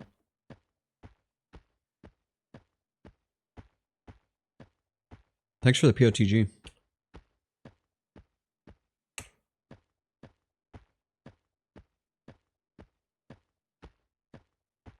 Dude, Charm Break, Root Break is the worst thing ever. I swear this game is programmed to break Charm and Root in the same tick. Like there's like a 50% higher chance of that happening.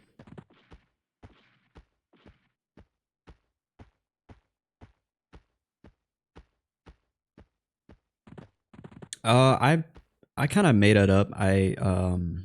So the question Collins asked was, did I make up the rule set? I think I looked into what other people had done and then like, ow, ow, ow, ow. Okay, this is dumb. Why am I doing this? I looked into what other people... Oh shit. Oh, there's a skeleton. Other people were doing, and then I like just did the same thing. Or I adapted it. So, for example, for the first like 50 some levels, I did not take any reses. Oh no. That's the button I wanted. And then I got a yeah, you're right, Collins. I'm playing like a total noob because I haven't played this game in forever. I think I was like level 54 and I died to a disconnect and I was like, I'm done not taking reses. So I take my own res.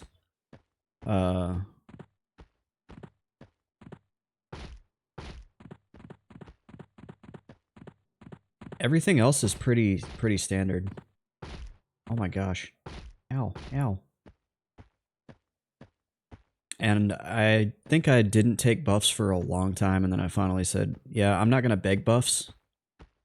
Like I don't go to people and be like, will you give me a SO? Will you give me a POTG? Like I don't beg them, but if people run by and they buff me, I'm like, that's cool.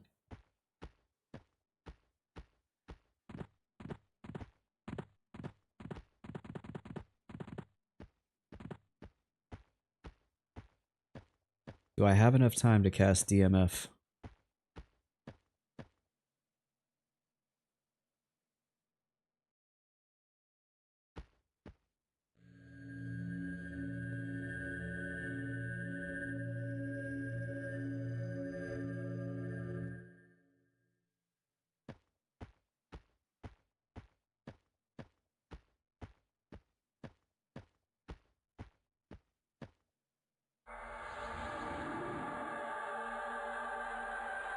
Do I allow sack of others? No, I don't even have the spell actually.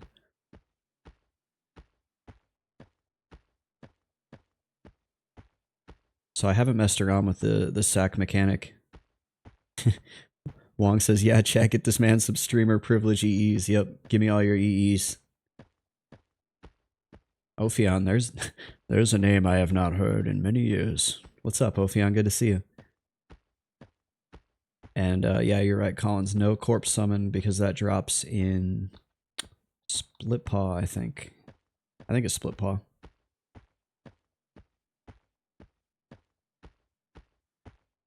Yeah, I started taking reses because I was dying to like disconnects and things outside my control, and then I was like, yeah, whatever.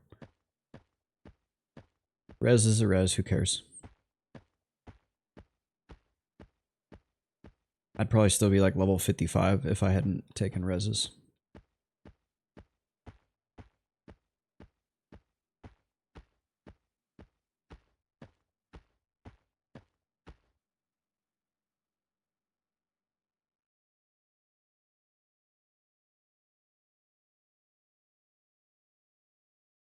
Don't crash, don't crash.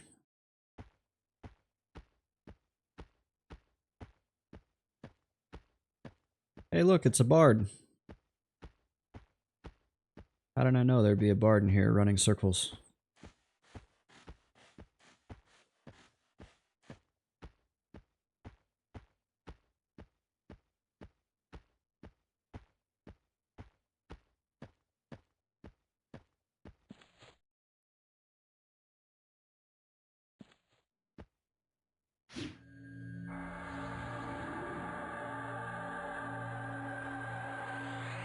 There is a plant, there is a plant nuke spell called defoliation. And I've found it once, but it's also one of the trade spells where you can trade it in to get a different spell, so I had to make the tough decision to get rid of the plant only nuke spell in the hopes of getting a better, more useful spell. And I did. I got, I think, Thrall of Bones for it.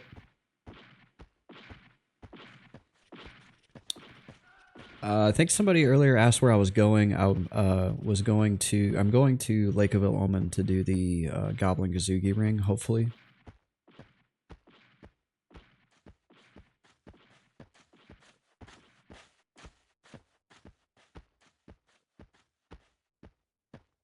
And then if I get that, that would make doing Howling Stones a lot easier.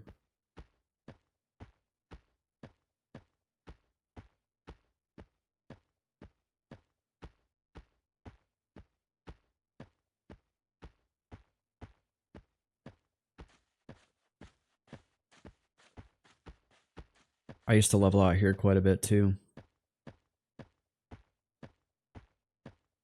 The old KC North Wall.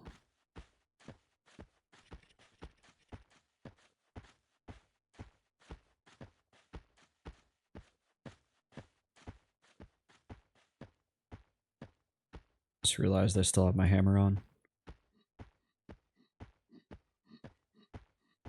There's also like a skeleton ruin right over here. Right there, you can like barely see the top of it. I think that's it. No, that's a pillar, but there's a skeleton ruin over there that I used to do. Colin says, I thought there was a quest for a specific neck-only spell that's as useless as the plant nuke. There might be.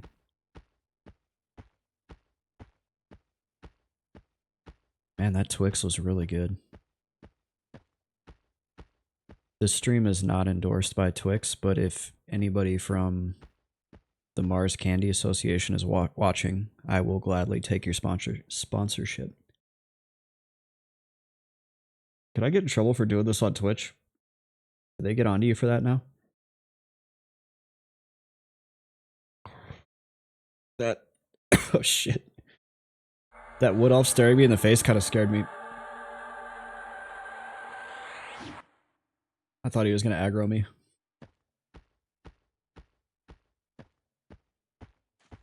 Oh, he's green conned anyway.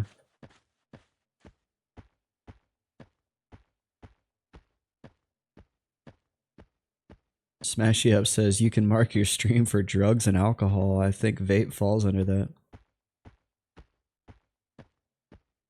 What kind of degenerates would I draw in if I mark my stream for drugs and alcohol?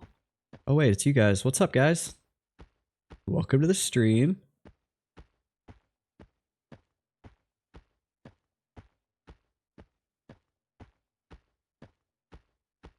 Yeah, Smashy Up says me. There's that one streamer. I think he plays Pantheon now. But that dude freaking would get like wasted on stream.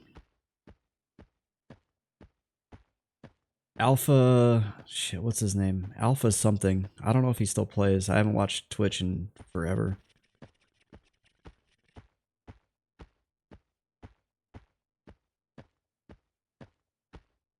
But I would like go into a stream and he'd have like the beer counter up and he'd be on like beer 14. I'm like, dude.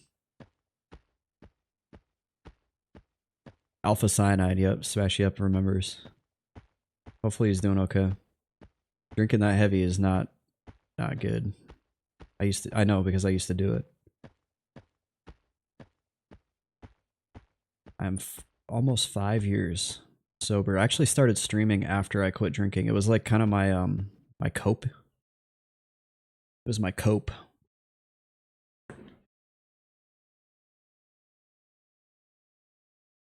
Smash says I think he had bad health problems as well. That sucks. Goblin Kazugi, let's go.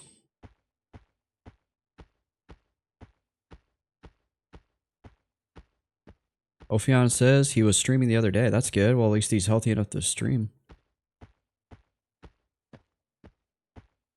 I was starting to get some really bad health problems from not really bad, but like you could tell it was like taking its toll on me. So I was like, yeah, I'm gonna stop.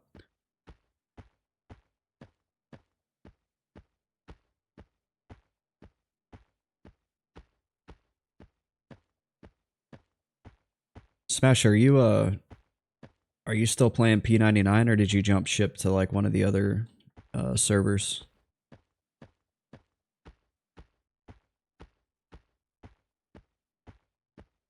I think a lot of people were on Quorum when I left. Or Hero's Journey. Everybody was on Hero's Journey, and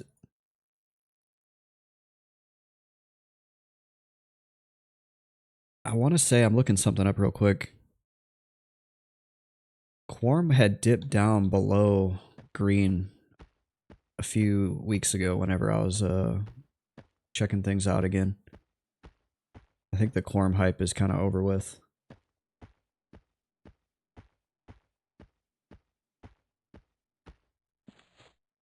Okay, so I want to say this is where you gotta go. It's like somewhere in here.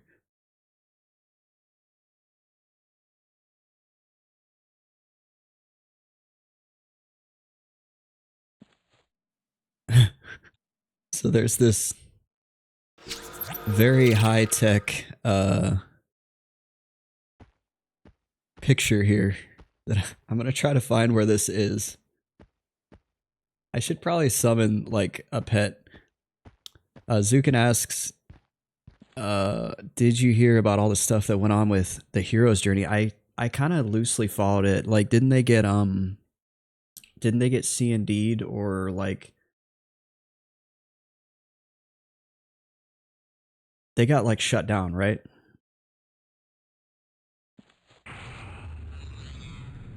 And I was actually playing Turtle WoW, and Turtle WoW got sued as well. They got like Rico acted. Blizzard is going after Turtle WoW hard.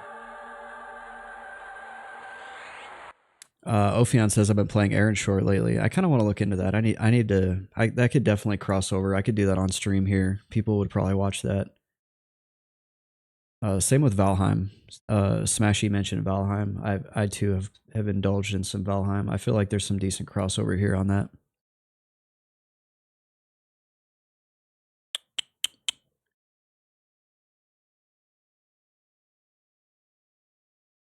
Okay, so I gotta figure out where this is at. Colin says they got sued by Daybreak and shut down. Daybreak got butthurt because they fired up a new TLP and nobody joined because everybody's playing THJ.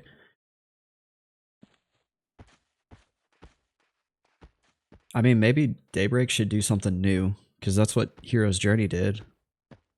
Like Daybreak has been doing the same TLP rinse and repeat for like time immemorable. What's going on here? Just shit ton of goblins like chasing somebody. Oh, it's a bard.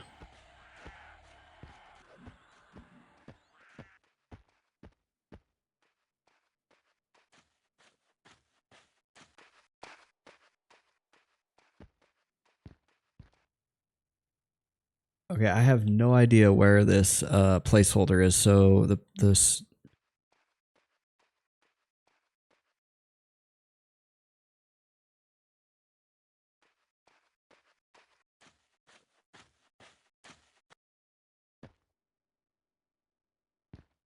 Is it? It looks like it's like right here. Smash It says there should be Lokes. Yeah, you're right. Okay, Lake of Omen, next to the lake, number 9. Oh yeah, I see it. Okay, so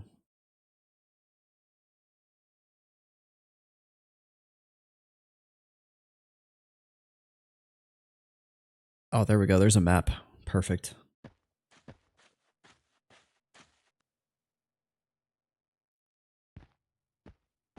It looks like there's one at the very end of these pillars.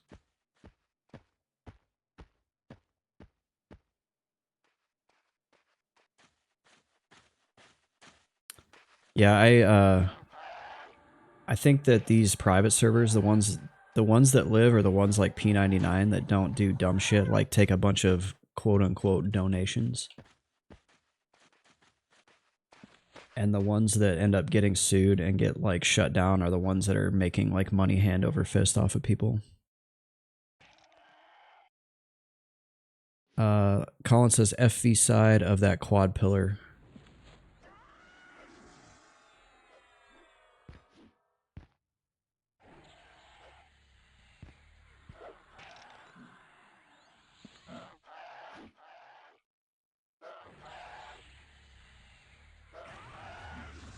I really like the goblin like sound effects.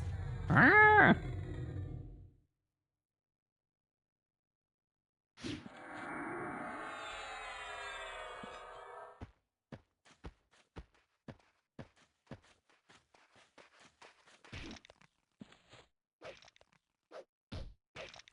Colin says, to be fair, the THJ server was actually rewarding donations with in-game items, which other EME servers don't do. Yeah. When you start screwing around with that kind of stuff, that's when you're playing with fire. And it's the same with Turtlewa. Like, Turtlewa was making, I'm sure, a ton of money. And when you start turning a profit off of other people's IPs, like, what do you expect the company to do?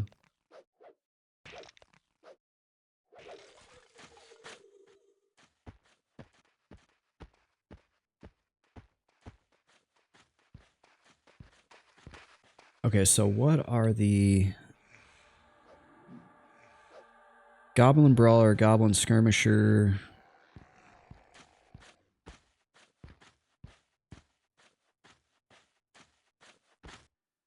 Yeah, we're just gonna kill a ton of stuff here and then hope for the best.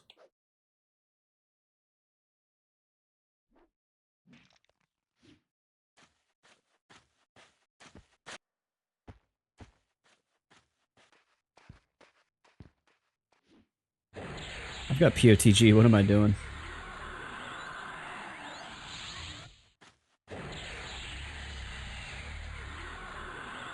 I'm like not shooting anything with any of my mana. I think that's actually one of the spawns. I think this guy just spawned. I think we got one of the placeholders.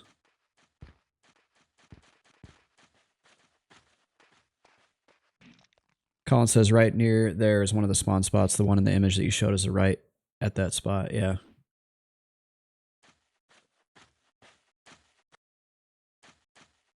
Set your pet to guard. Okay. Guard here, Vibicab. Oh yeah, that's it. I'm pretty sure that's it.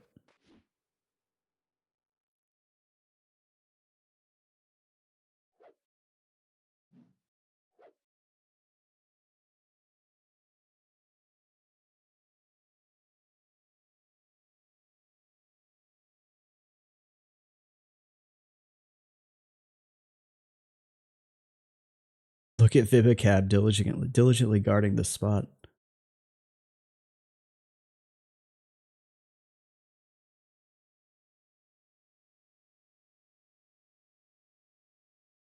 Did any of you guys play Hero's Journey? Like I wanted to, but I'm too invested in green. Oh yeah, we're golden.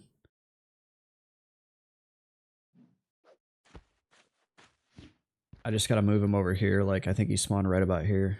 Follow. Guard.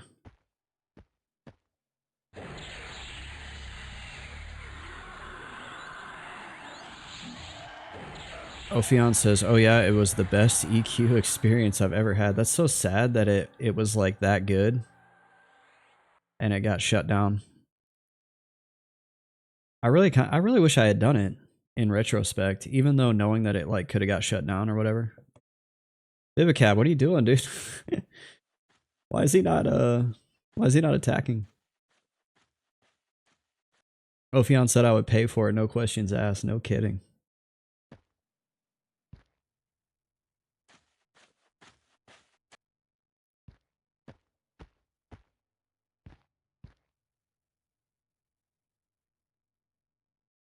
What was your class? I think we were at one point I was theory crafting on this stream, like what would be the best class, because it was 3 classes, right? You could have 3.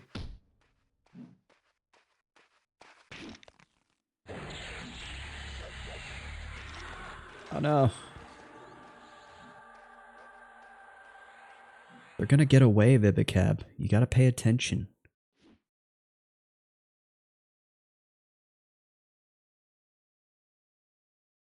I think we had figured out it was like something with Feign Death, like Monk, Enchanter, Shaman, or something like that. Colin says, I missed trying THJ before I got nuked. I just heard about the lawsuit the other day.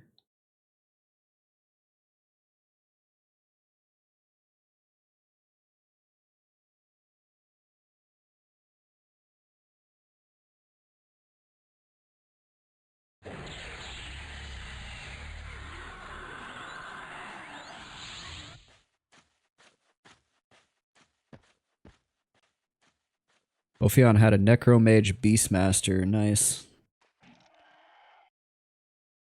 Then switched to Monk Warrior Beastmaster. That sounds pretty cool too.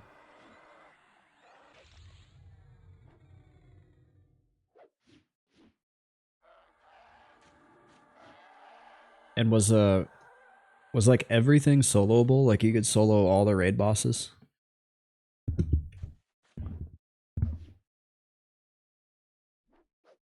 And what expansion did it go up to?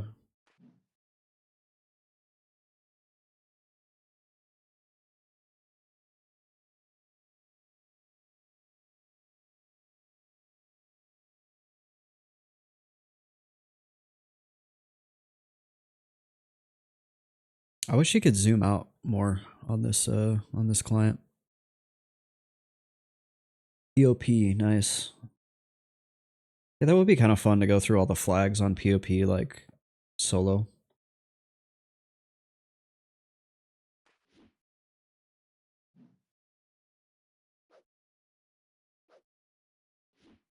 Alright, I need some of that stream luck. What is it? We're looking for a Sarnak Courier.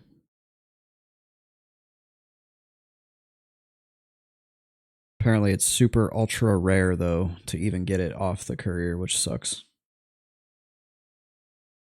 I think this is further than I've ever gotten though. I don't think I've ever even actually found the spawn. Wong, thanks for the follow. Glad you could catch some of the stream. You can zoom out with shift. Oh yeah, this guy right here.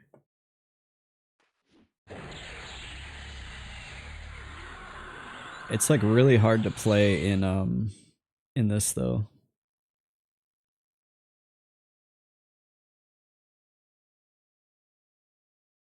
That part I do know. Rare chance to spawn, rare drop. I've seen couriers, but no ring. This is actually an item that I've wanted for a really long time. I think I used to camp this on my druid, or try to camp it.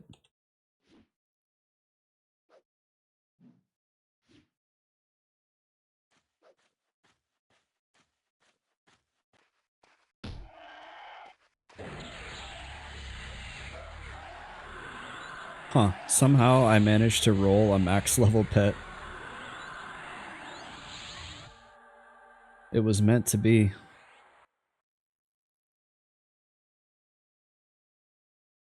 I never get a max level pet on the first try. Smash says Howling Stones is way easier with this ring. That's what I was thinking.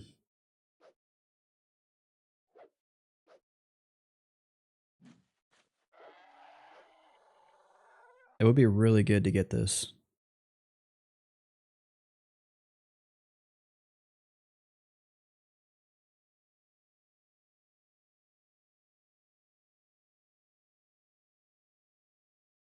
I actually really want to quit doing this. I just bought it when I got home for the hell of it. I got my Zins. I need to get back to my old habits, not my new habits.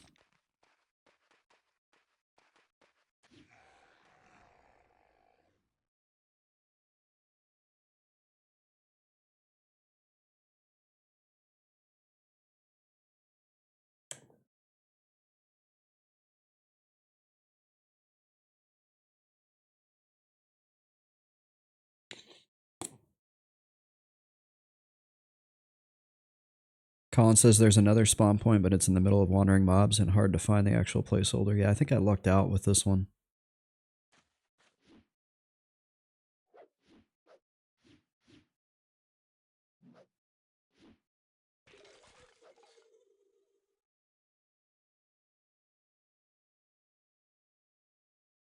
I can't believe I've been streaming Misterbestfrend since September of 2023.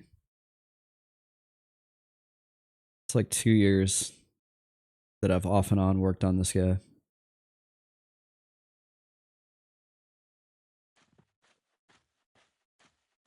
And my old streams were like so jank.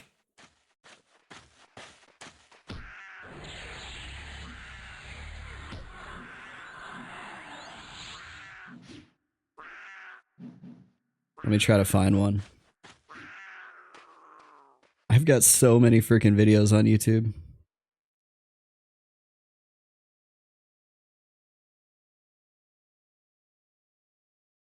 I gotta watch out. I don't want to let my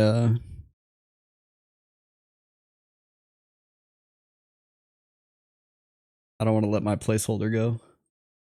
Hopefully I didn't lose him already. Oh, there he is.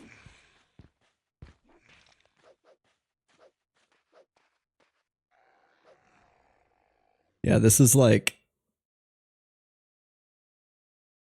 Look how jank I was.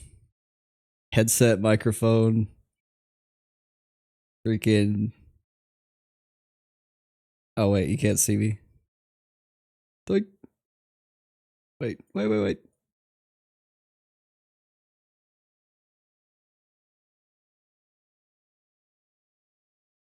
There we go. That's like what my old stream looked like right there. Fake green screen. I didn't even have the real green screen yet. Headset, microphone. Well, X-Huck Nasty back then too, before I took up the MMocracy moniker. A little bit of branding that I haven't like done a whole lot with actually. I need to like get some emotes and all that. Things that kind of play into the MMocracy brand, I guess.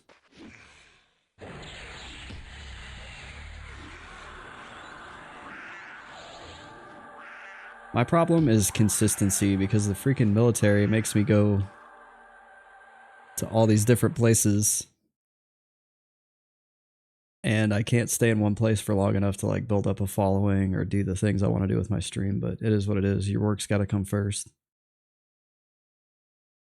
It's not like I make money off of streaming. I did buy a pair of boots. Thank you guys for everybody that donated, everybody that subbed at some point throughout the last few years. I did actually buy a really baller set of boots that I took out to the desert with me, and they were super comfortable. And I wore them every day. So if you subbed or donated at any point, I literally had you with me every step of the way. So I do appreciate that.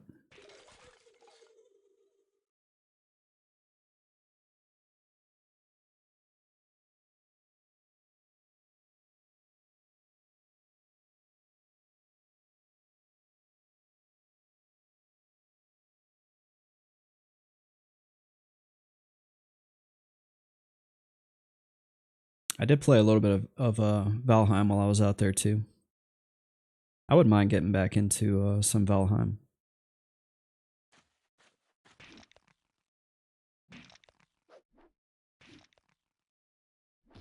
Colin says P99 is hacks proof on live. Can't you put your pet on auto aggro near the mobs? I think you can, yeah. Because I've got him on guard, but he's not like auto killing anything.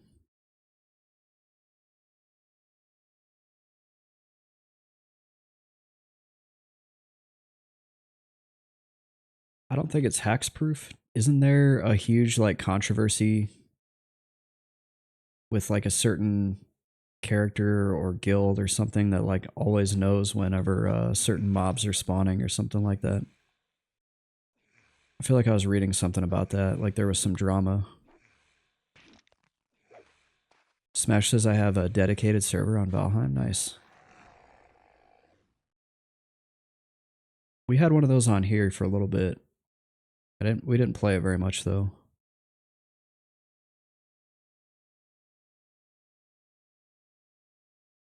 They've made a lot of changes to Valheim. I actually don't know a third of what is going on with it anymore.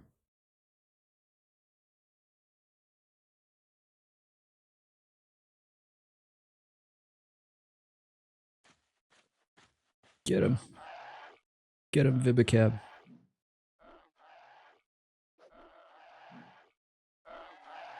Now the real question is how long am I going to wait just to see a courier? And then how many couriers am I going to have to kill to get the ring?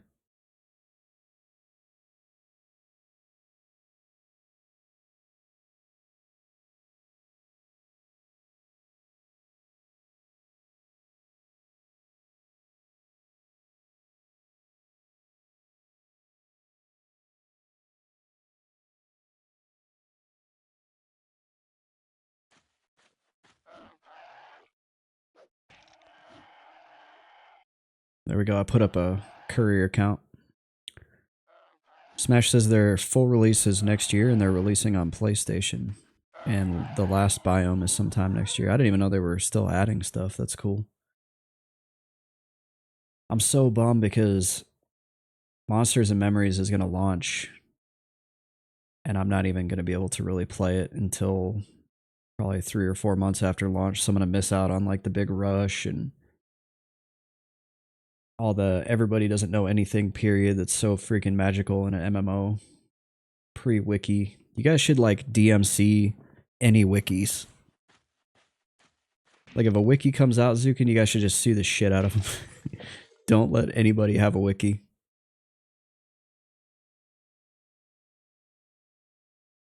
Yeah, I'm sure there's already a wiki. I remember there was a wiki even on like the first or second playtest. It didn't have shit in it.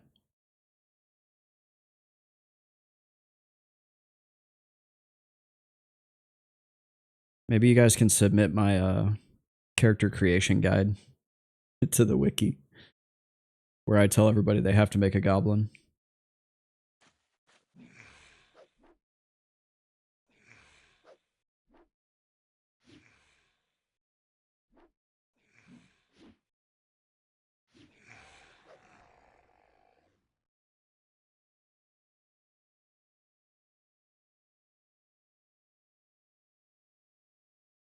Zukin says there's a wiki and some other dude just started another one that works differently. It's going to be the war of the wikis. Whose wiki will take over? Somebody's trying to get them Alakazam bucks. Imagine you were the dude that made Alakazam way back in the day, man. Like that shit turned into Wowhead. A lot of people don't know that, but Alakazam... Let me fact check myself. I'm pretty sure Wowhead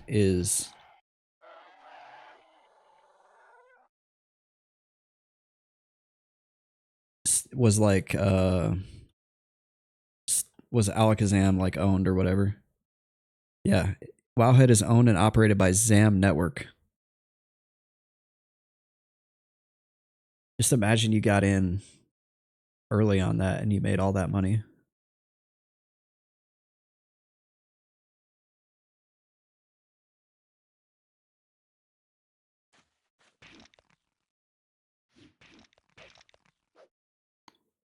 Do you guys have like a oh shit. Zukin says one of the guys on the team used to work at Curse. Are you guys starting to make like preparations for launch with like YouTube or Twitch to try to get like on the front page?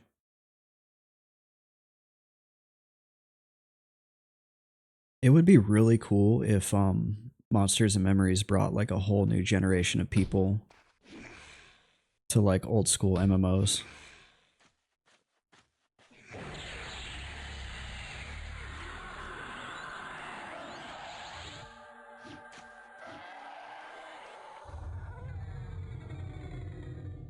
Kind of like how Souls games kind of taught people that it's okay for games to be hard again.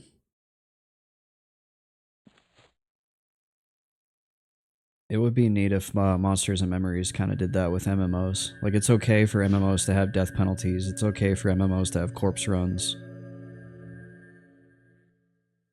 Oh, whatever happened with the, not botting, what's the other word for boxing? Whatever happened with the boxing debate? Have you guys said anything about that? Like, what you guys are going to do with boxing? Because that was like a huge debate. Some people want it, some people don't.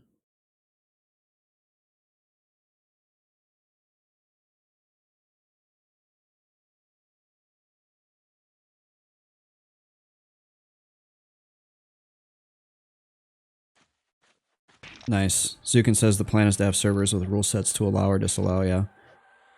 I think that's the best like compromise. And then if all the boxers want to go chill on a server with boxes and they can all run their stupid little trains of people around together, like whatever. Here's your server to do that and have fun.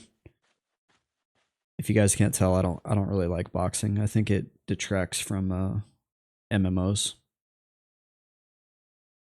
Just play where it allows you to play the way you want. Yeah, exactly. And then yeah, now you can't like complain because you have it. And then the people with that don't want boxing, they can't complain. I think P99 is a good example of like why no box servers can work. People are going to try to like circumvent it though.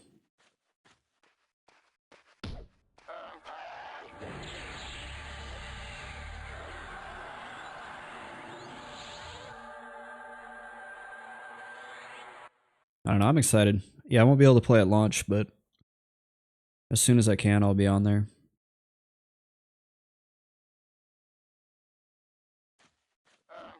Speed running to try to catch up to everybody.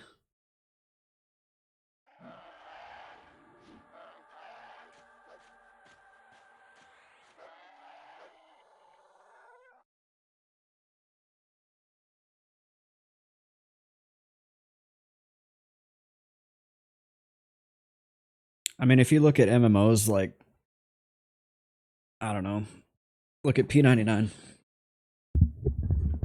Like, if you started 3 months after P99 launched,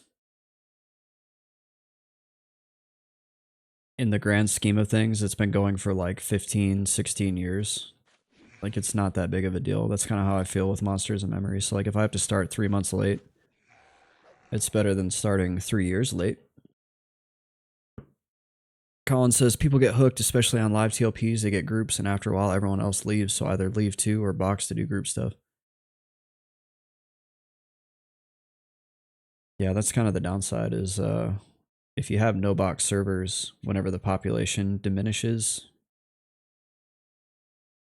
it creates like a death spiral because now you can't find groups to do stuff. Get him, Vibicab.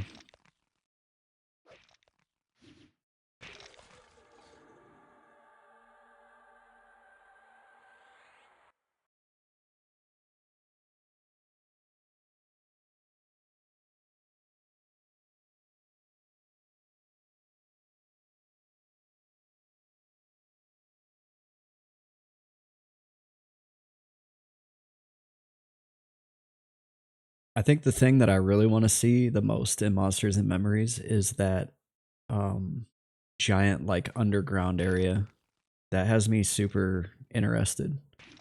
It's like an Underdark style area. Hopefully it's in at launch.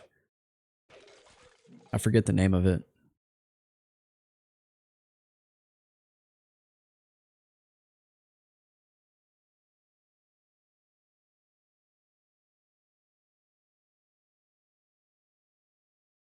I'm actually trying to look it up right now. The Deep? Is that it?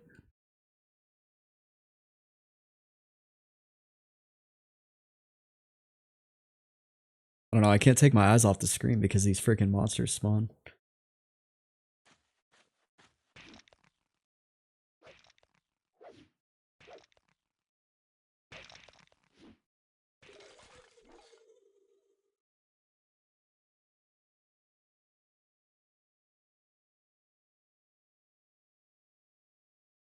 Zukin says the Deep. Yeah, just the general underworld. Yeah, it's like the Underdark. That'd be really cool to get out there and explore. Colin says, I get no box on P99. You can almost always find groups for stuff at any level. Because nothing past Lucum, but some servers, if you need a Holy Trinity and the server population goes down, box is like the only choice, yeah.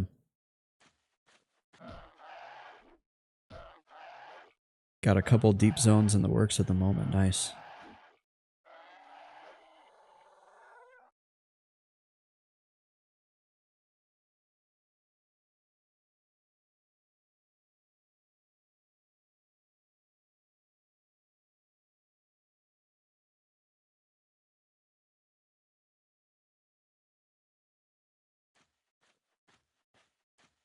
Where did the goblins start at? That's what I want to know. What was the name of the town in the playtest? Something Harbor? Night Harbor? Man, I'm actually stoked to get in there and see what all you guys have done because I haven't played a playtest in probably 2 years.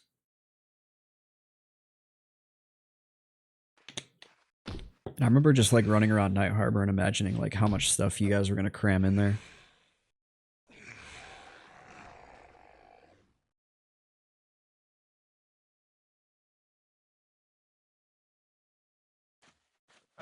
Colin says, I don't like the box playstyle and I hate when it's abused to camp rares or disrupt zones, but I get why some people do it.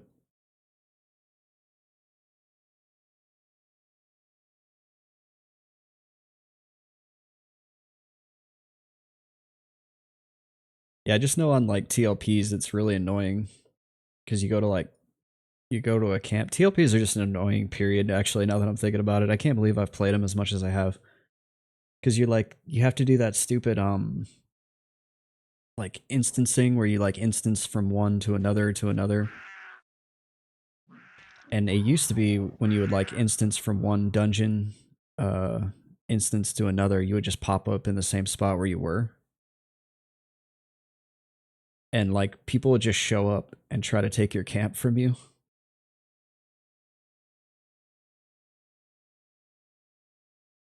I don't know if I'll ever play another TLP. I've done enough of them.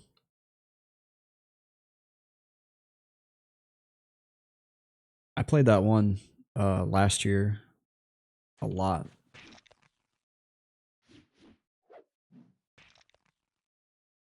I forget what it was called. I think I got it out of my system though. I've probably still got like 8 or 10 chrono on there. I got like the Spirit Rack cord. It was worth like 4 or 5 chrono.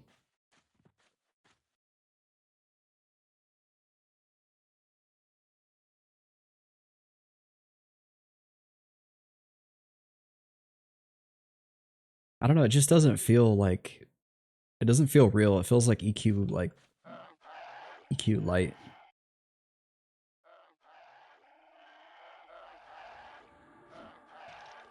Like I remember going down into Kesora and like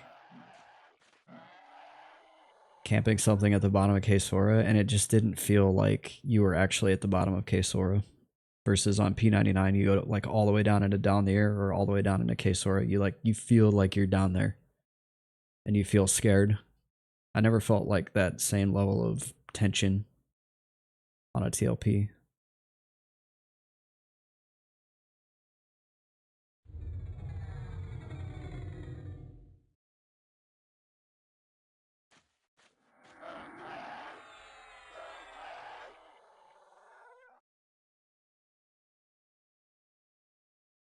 Yeah, if you guys are interested in M&M, go ahead and give Zukin Sculpts a follow, because he actually works on the game.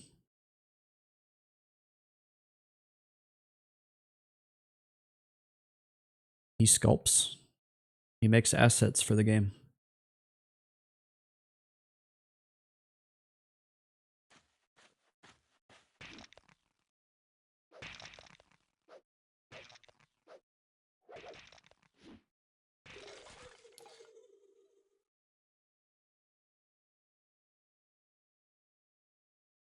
Man, that's rough. Oh, this says early access January 2026.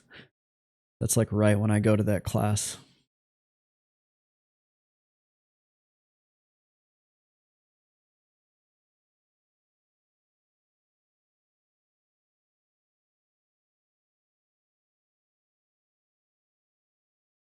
When you guys ran that one playtest, I remember telling my wife, she was my girlfriend then, but she's my wife now. I was like, yeah, I'm not going to be around this weekend, sorry. And I like poop socked 12 hours a day of M&M for 2 days straight. Zukin says, grats, thank you.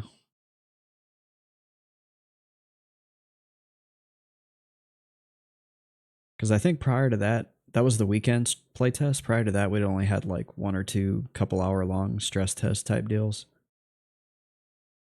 And the game was like barely playable, I think. That's not like a knock or a dig, it was just so early. The lag was kind of bad. I think it's still, Collins asked if it's live, if the game is live now or still only open for set playtest. I think it's still only open for set playtest because I got an email that there's one going. I think it starts Saturday and it goes for like 10 days, which is probably the longest one they've done, or at least the longest one I've seen them do.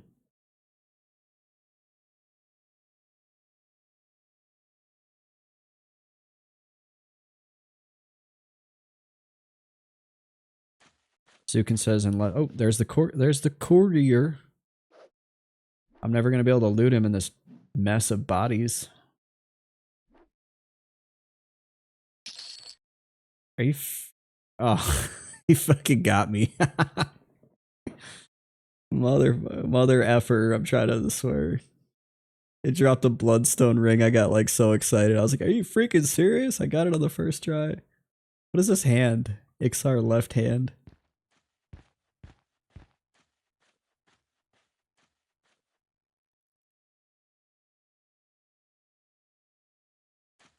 Oh my gosh, back to back courier spawns?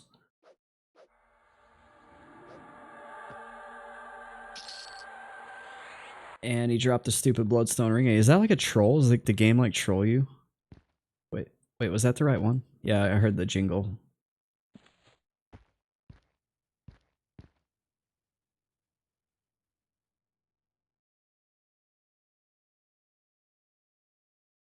Collins plays. I have it. Says I have an account and I played one of the tests, but I don't know if that's alpha or something else.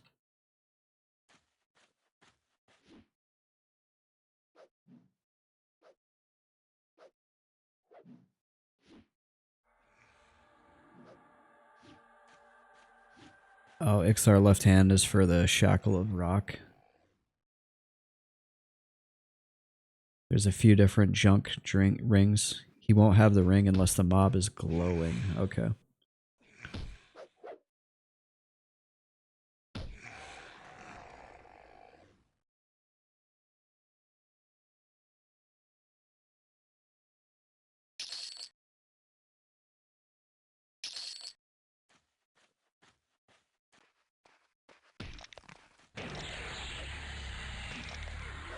No, he's getting away.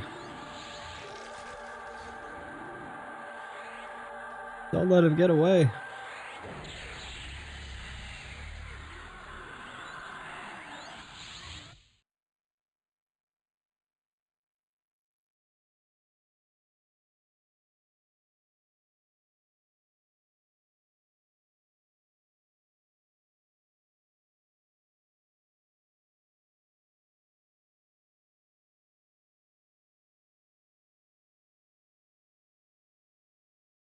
Has anybody played Pantheon recently? Is it any good?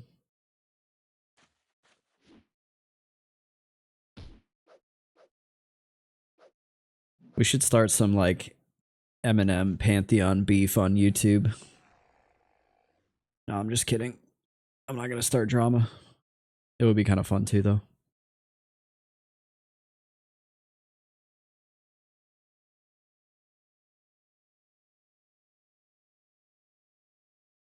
Zakoral says it's alive and well. That's good.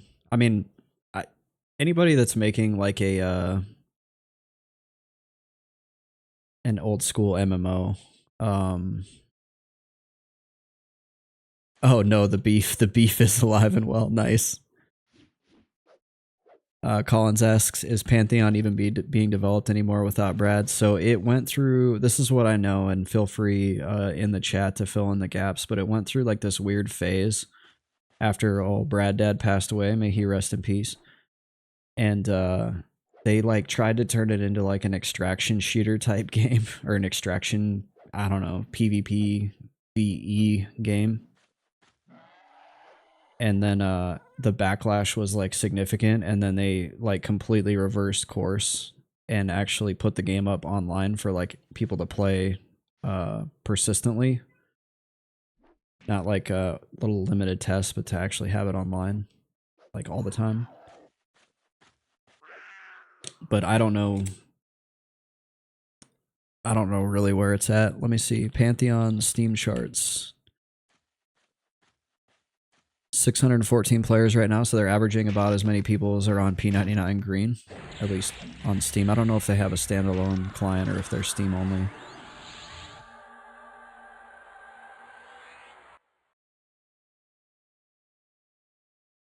A friend of mine tried to give me like a beta key to it, but it was right before I deployed, and I told him I wasn't probably going to use it. So I skipped out on it, but every stream that I watched of it, it did not look very... It didn't like look like it would like grab me.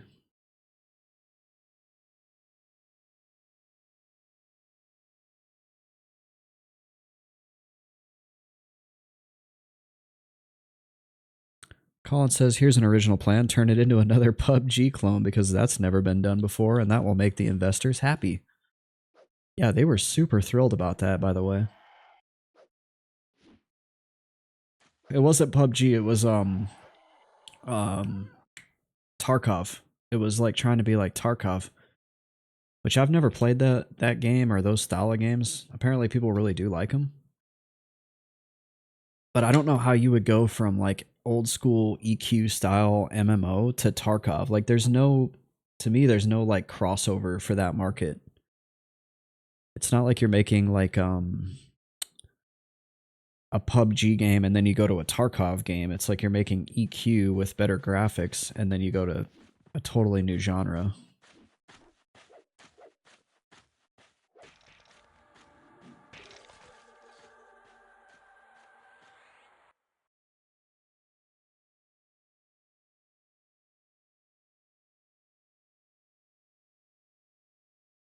Alright, I need some of that streamer luck here.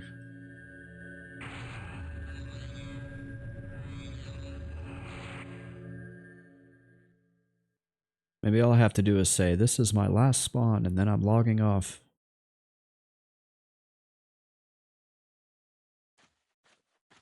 I think I have Collins Plays luck right now.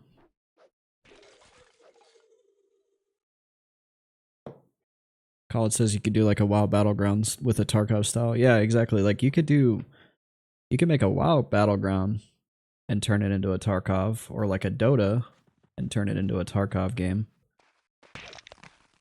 I don't know how you would get old school EQ players to jump on board of a game like that, though. Zukin says that's how you get the GM shadowing you to hit the spawn name button for sure.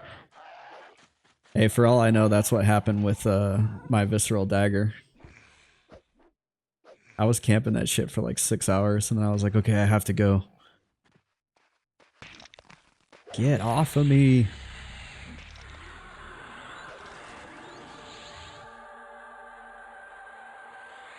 Colin says, no, I'm the one who has the bad luck. Trust me, it sticks with me and doesn't ever transfer to others.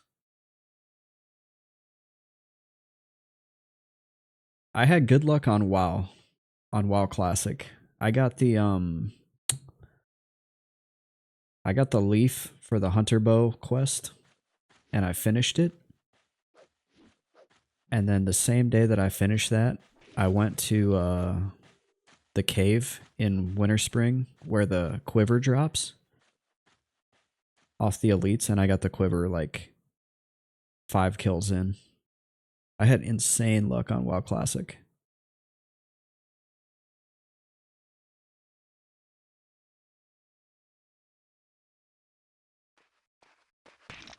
I don't have anything to do, so you guys are welcome to hang with me while I camp this. No! Get that guy. Get him.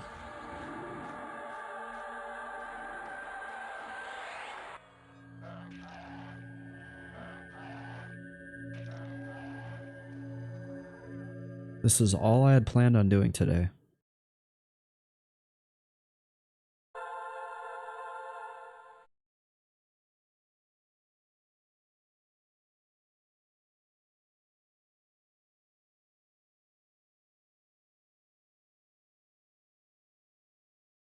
Actually, I was going to play Guild Wars 1 because I love that game. If you guys haven't played Guild Wars 1, check it out. It's still alive. It's still freaking a great game. But then I was like, dude, I haven't streamed in so long. I need to stream.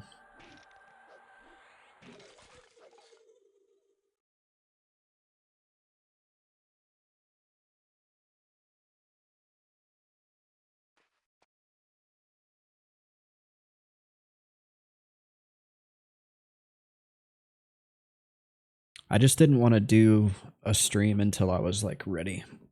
And if I'd have came back home and not like got readjusted and jumped right back into streaming, it would have been like a really shitty stream, I think.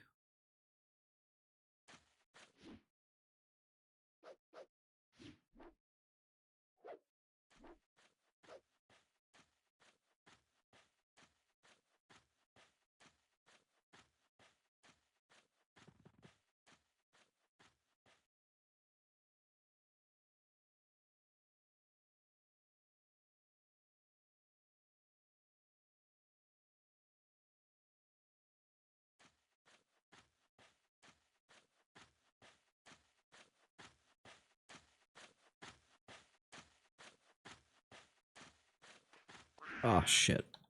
Wrong guy. No, he's getting away. Colin says, WoW Classic, I only remember doing obscure stuff with my Druid alt. So I could 19, 29, 39, 49 BG like being 19 with an enchanted fishing hat and twice the HP of anyone else while in bear form.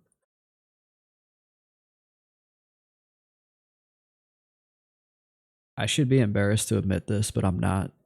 I played WoW Classic in 2019 like it was my freaking job.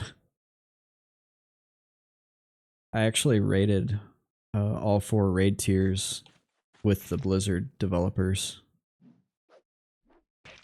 And that happened by accident. I just saw a guild spamming that they needed a hunter, which is like a really rare thing. And I happened to be guildless at the time. But I had like full tier 2 because I had left my old guild because they were kind of like, I don't know, scrubby. They were a little bit scrubby and I was a little bit hardcore. And so I saw a guild spamming for a hunter, so I joined. And then I was in Discord after raid one night and somebody was like, hey, look, that tree. Yeah, while good looking for hunter, that is rare. Yeah, I was like, whoa, I can't pass this up. Anyway, we were in Discord and somebody was like, yeah, look at that tree. It's clipping through the environment over there. And somebody else in Discord went, oh yeah, we'll fix that on Monday. And I was like, wait, you guys work at Blizzard? And the other hunter that was in the guild, he was like, you don't know who I am? And I was like, no, man. He's like, I'm oh shit, what's his name? Now I gotta Google it.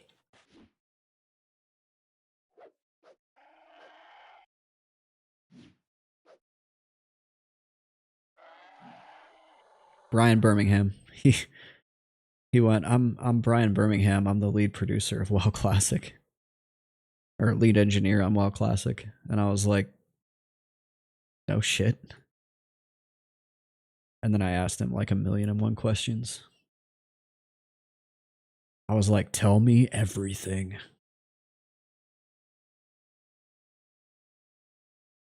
Yeah, the guild was cool as hell.